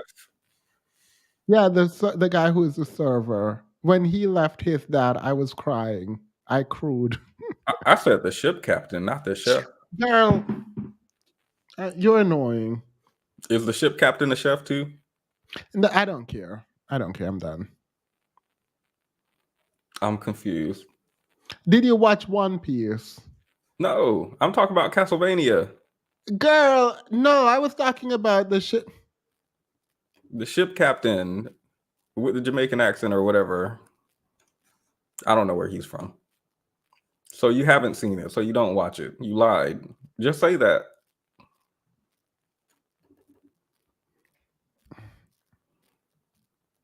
What did that man say? He came up here and gave you some research and said, go to page 5, and you went there and he was like, hold up, I haven't read this research yet. Just say that. Just say you haven't watched it. You gotta be over here recommending the episode. I don't understand why you're like this. I could be acoustic. I could be. I'm waiting for the test to come back.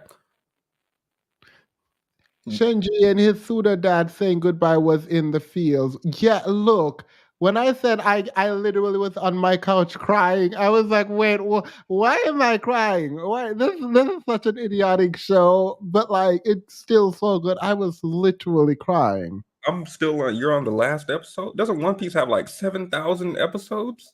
No. The movie adaptation. Oh, the live action adaptation. Sorry. I didn't see that. Huh? I haven't seen good live action. You should watch it. It's so good. It's like actually it's so well done. Like I'm here for it.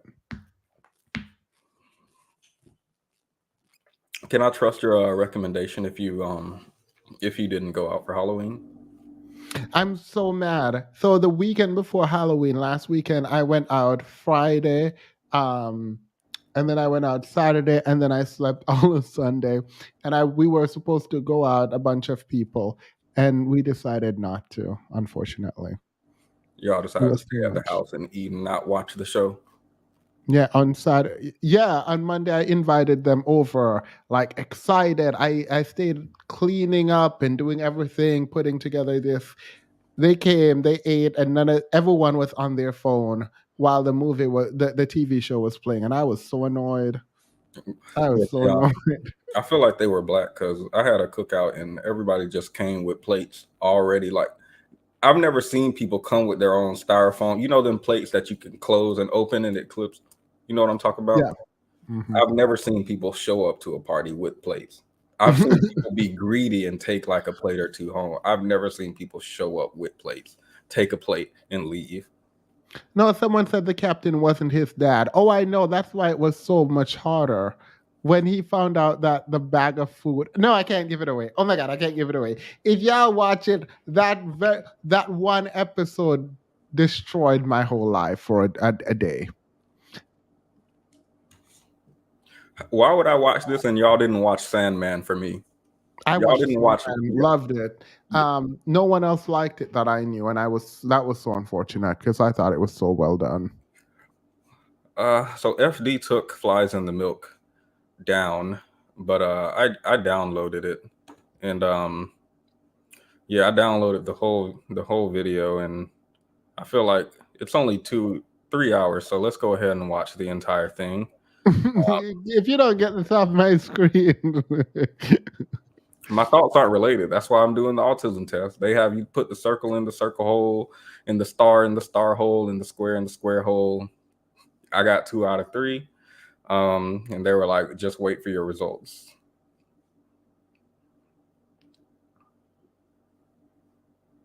Thank you, Moshrillo.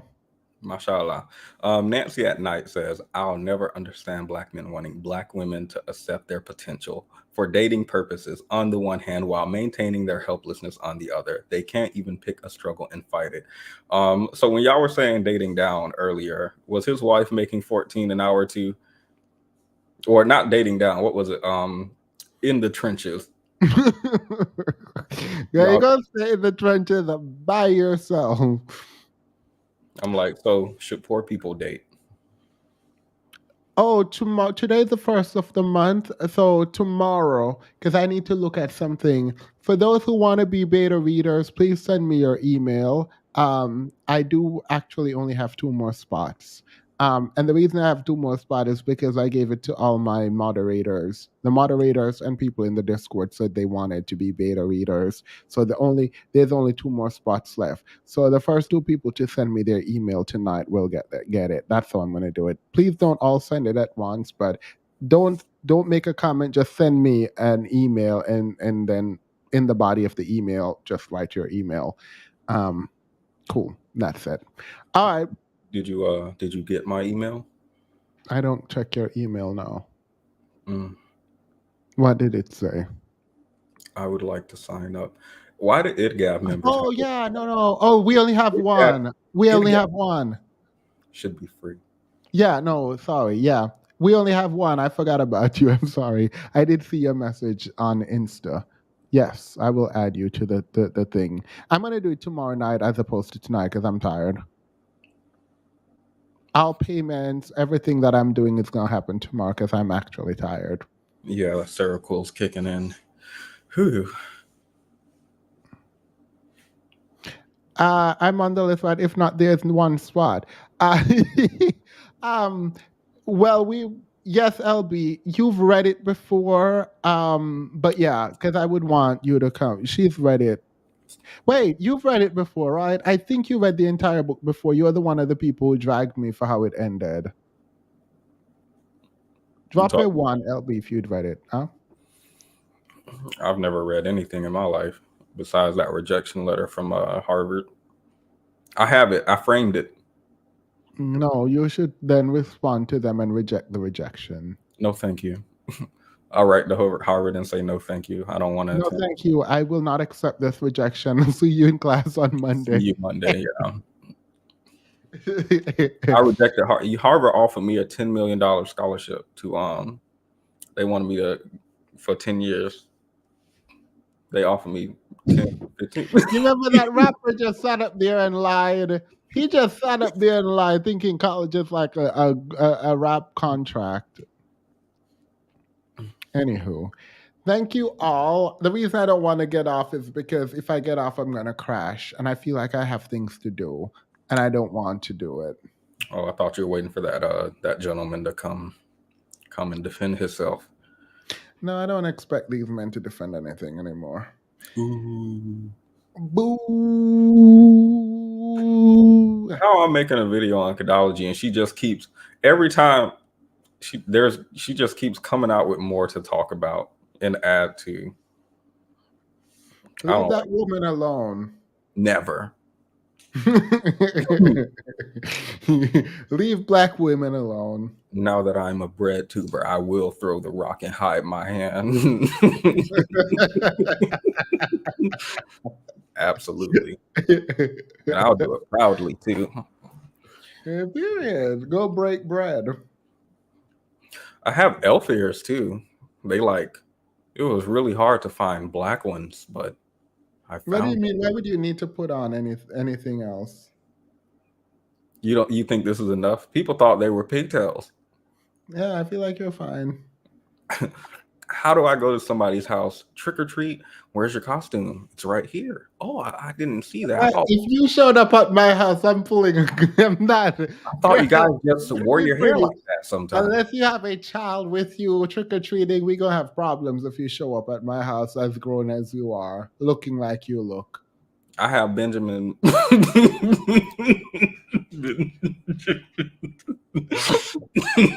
Imagine looking to your door and seeing this grown man, this big grown man standing out there talking about some trick or treat. No. What it sounds like is that we're discriminating against children who might have bodies that are older with Benjamin Button's disease or other similar afflictions. Do you have Benjamin Button's disease? Yeah, I think so. And saying that they can't trick or treat because of the way their body looks. And I don't like that. Do you go LARPing? Who? Do you LARP? All right, I'm going to Google that real quick. You look like a LARPer.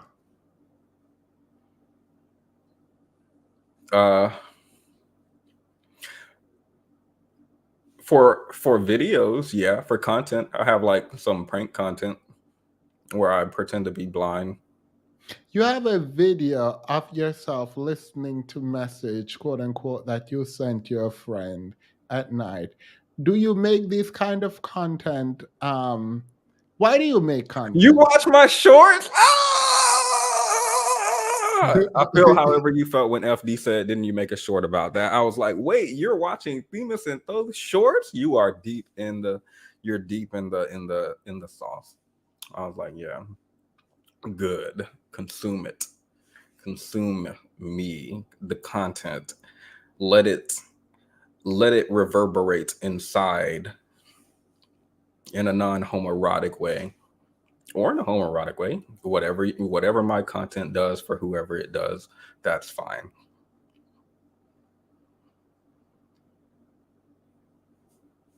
You know how I came up with that? I stole it and didn't give credit. What? If so, I want to LARP with Petty. Cosplay, yes. LARPing on occasion. It's literally illegal to trick or treat as an adult in some states.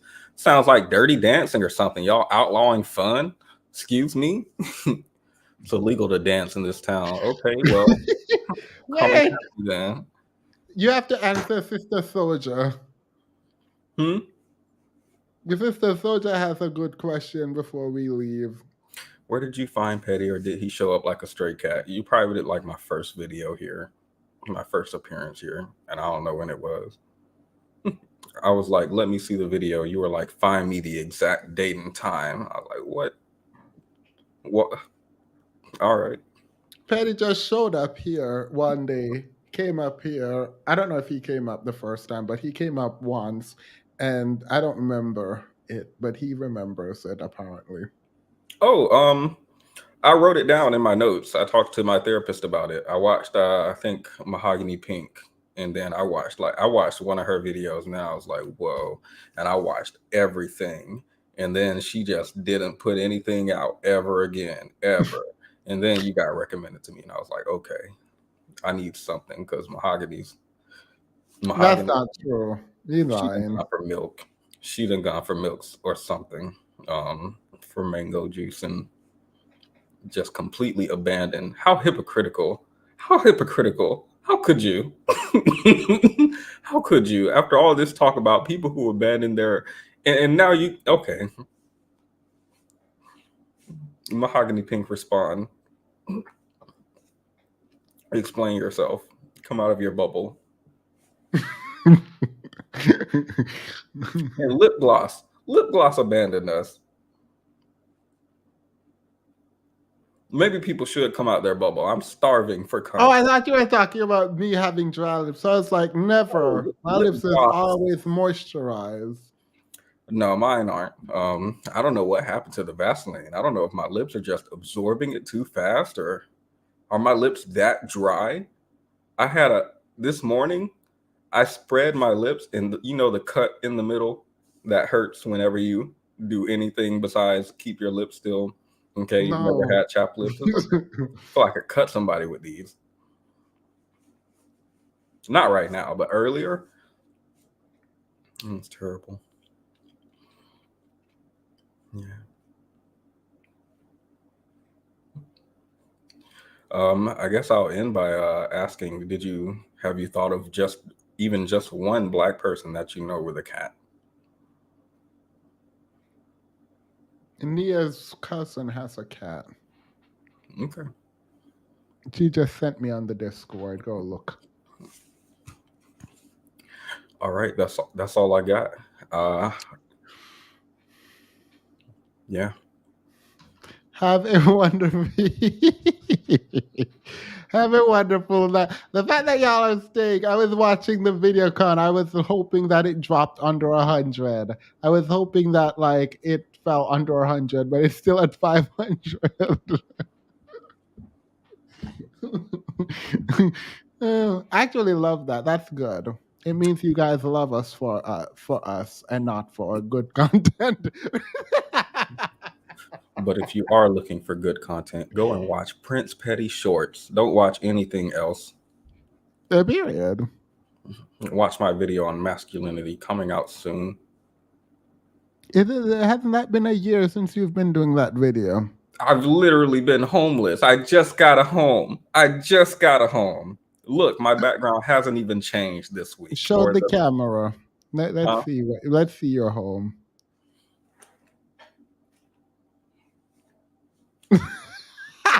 Did you give me the middle finger? I'm nobody's tap dancer. Nobody's. Live, you just joined BreadTube. You better dance. Well, FD was dropping the F-bomb, so I feel like we're already. FD was like, N-word this. You just gave me the middle finger, and I hope the chat sees. So when I start saying things, people don't get mad. Because it's funny, you can do whatever you want and no one critique you on here. As soon as I'm like the least bit not nice. So when I'm not a doormat for you, everyone gets mad and drag me. Go ahead. So you're doing that thing They're cuddling you. You're doing that thing. You're doing that thing that Kidology does, where she's like, dance, monkey, dance. And the monkey, the person gets upset. And then she's like, why are you upset at me? How come you're allowed to be upset, but I'm not? Like, let's not do that. Let's not. That's not who we should take lessons from. How you gonna sit there and talk to? How you gonna sit there and talk to Kidology and then then stab her in the back? The only time we talked is through debate.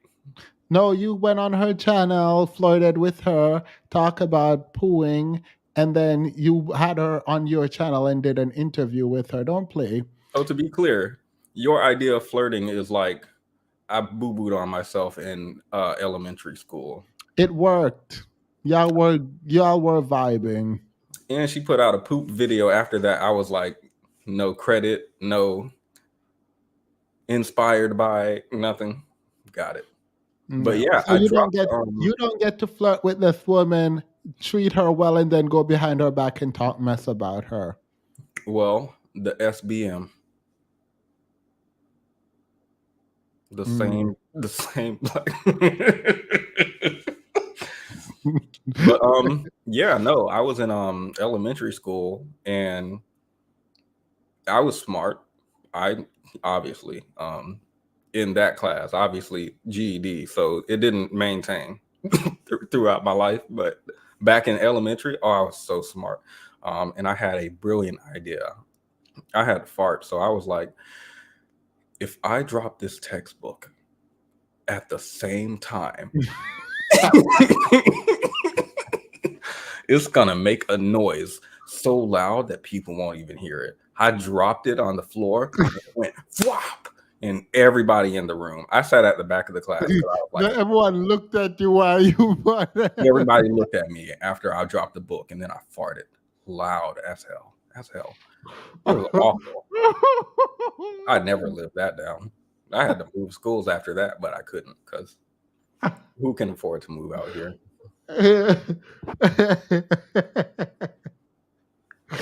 Why do you make stories up and just tell them? Make stories up. Okay. You better go and verify at Prince Petty High where I went to school. Yeah.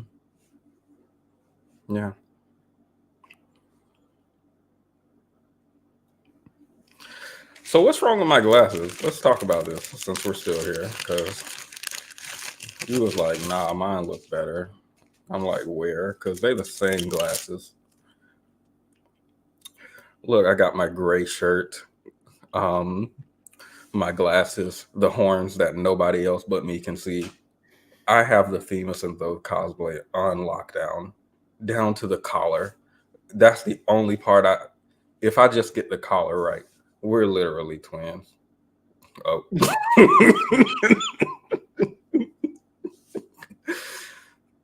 I even did my hair up.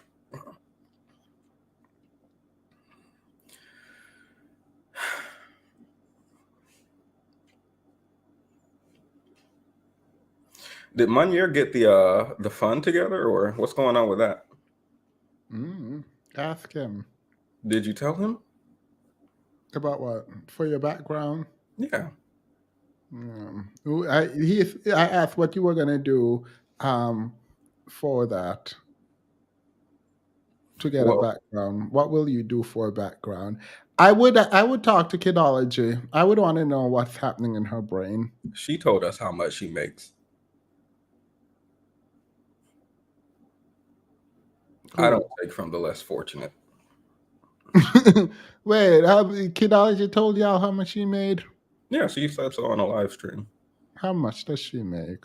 I forgot, but she was like, wait, y'all are making money?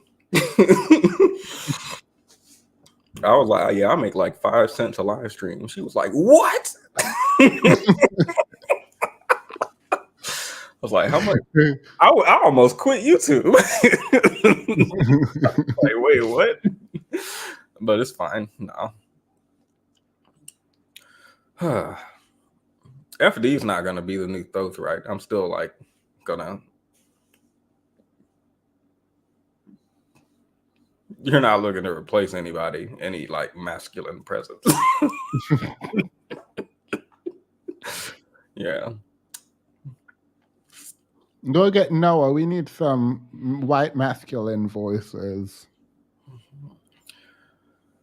Well, I don't see any super chats coming in, so I guess my backdrop will remain undecorated. Munier is wishy-washy. Well, I don't know what they call it these days. And you just won't ask. So good night. Be sure to leave a like and subscribe if you're not already, so that I can get some better glasses. Thank you. Have a good night, everyone. Bye. Click. All right, we're off. Tell me now. What did you say? Huh? What did you say? I was just saying your entire chat is racist, and I hate them all, each individually. I can even name every single person I hate. Production Inquiries, Sakara, Nicole M, Purple Lover 77. What is that name in green? Do you see that? Nothing.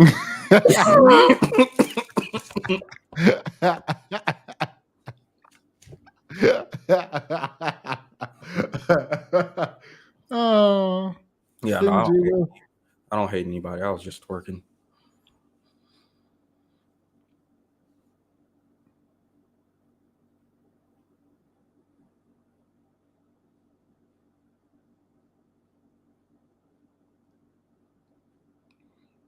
I feel like you can't do freeze frames because your globe just spins.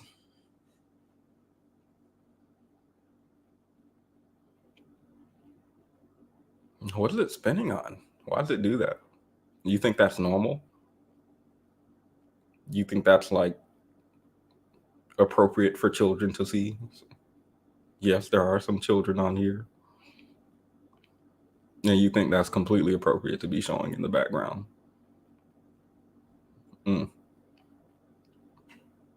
You're sick. Maniacal person. Like you literally look like you plotting something with the globe spinning in the background.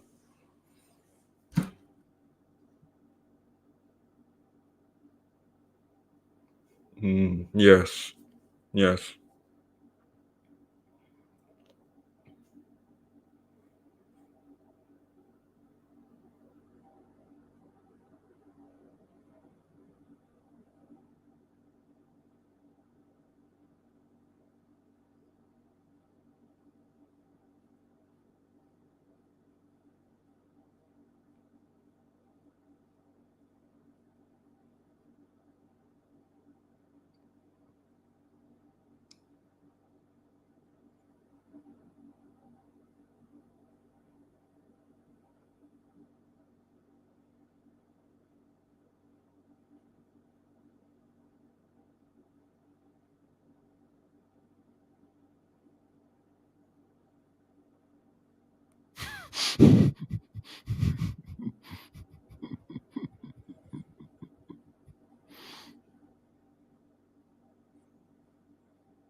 Mm-hmm.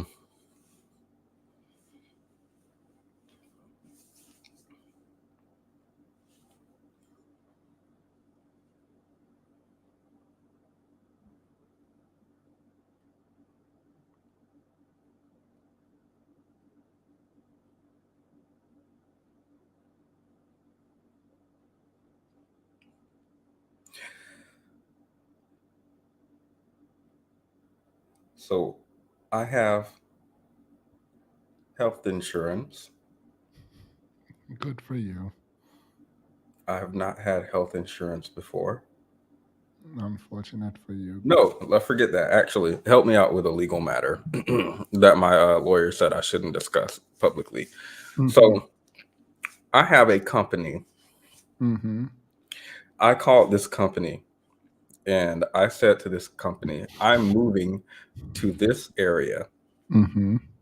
This company provides a service. They provide equipment for you to use that service through. Think of like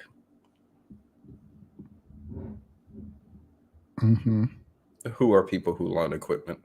That's fine. That works. Can't you like rent furniture or something? Sure. Or like cable? Yeah, For you can sure. rent cable. I'm pretty For sure. sure. Some people do that, right? Old For sure. people, because we have, you know, Yeah. the Fire Stick, so we don't For sure. plug stuff in the Yeah. wall. Barbarians, but For sure. So the cable company loans me the cable box. Excuse me. I call them and let them know I want to live in this area. Here are the apartment complexes, houses I'm looking at. Do For you sure. service this address? Do you service these apartments? Do you service these Definitely. apartments? Here's the apartment I'm applying for. Here's this house I'm looking at, etc., etc. For sure. They sent the cable box to the address without my consent. That's unfortunate. Yeah, it is. Thank you. Which was not a problem, except my credit score. I learned when I was applying for apartments. I'm sorry. I promised I wouldn't cry. Oh. My credit score is 7. It's just 7. For sure. And apparently it's like that because they were like, you haven't returned our equipment. But I don't live there. These are just places I was looking at apply. Why would you send like 7 to different addresses? Who authorized this? Don't they say like this call will be recorded for quality purposes? So I feel like I can go to court, right, and be like, oh, I never said for them to do that. They just did it. So and I would win, right? For sure. Is this advice? No. Yeah. For sure. Got it. So this is advice that you've given me, legal advice. And I will take it and apply it to my legal matter. For sure. Got it. Yeah. All right. Let's see what we have in here.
Welcome back to Themis and Thoth.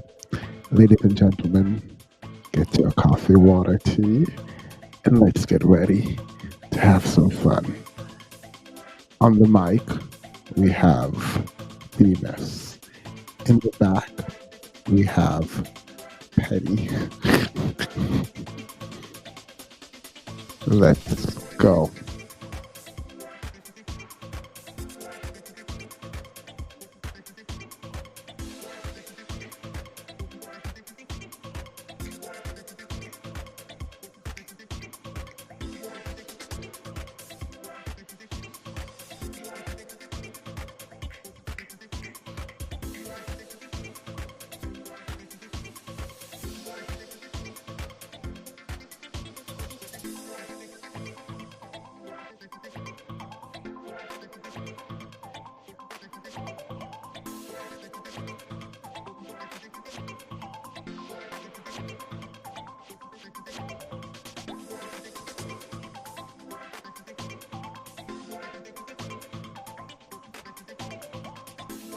No problem.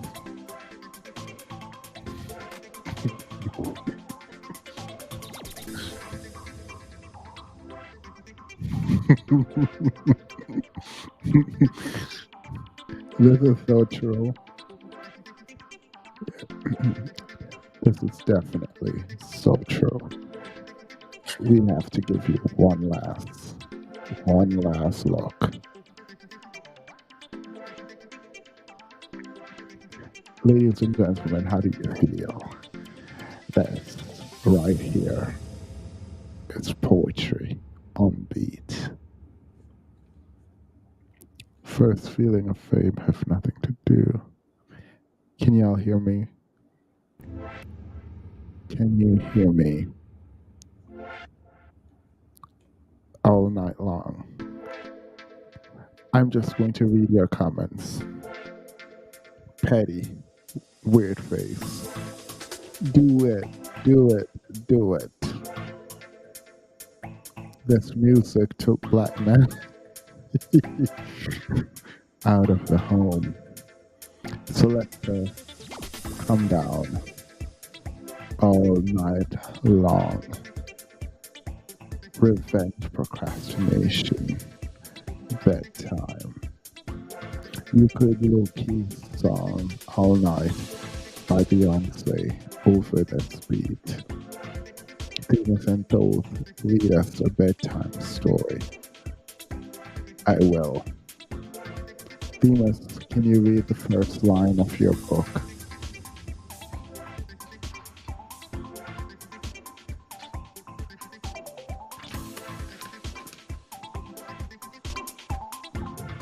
Real quick, does your book start at the exciting part, but then that's just a flashback and then you go to the actual beginning? Yeah. Does it actually? No. So the book, the prologue does that. But the prologue starts somewhere that doesn't come again until book 2.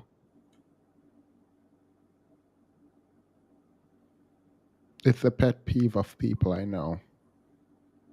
Why? Just asking. Why did you ask, though? I wanted to see something. I'm looking at stuff. Worst writing ideas. Huh? You're looking at what? Some army stuff in a different tab. I'm looking for some of my writing, good writing.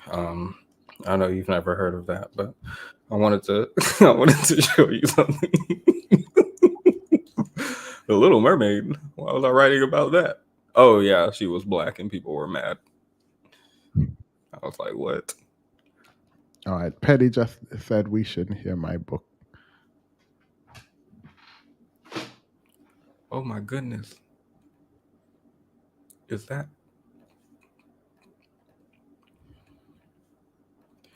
I have a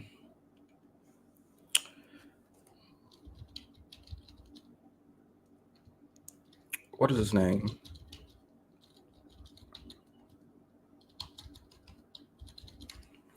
Have you ever heard of Kim Kardashian? Nope. So she have you ever heard of Pete Davidson? Yes, he was really famous. Was she a woman he dated? Something like that. Have you ever heard of Kanye West? No. Well, all three of them were spotted. Dated. They were spotted together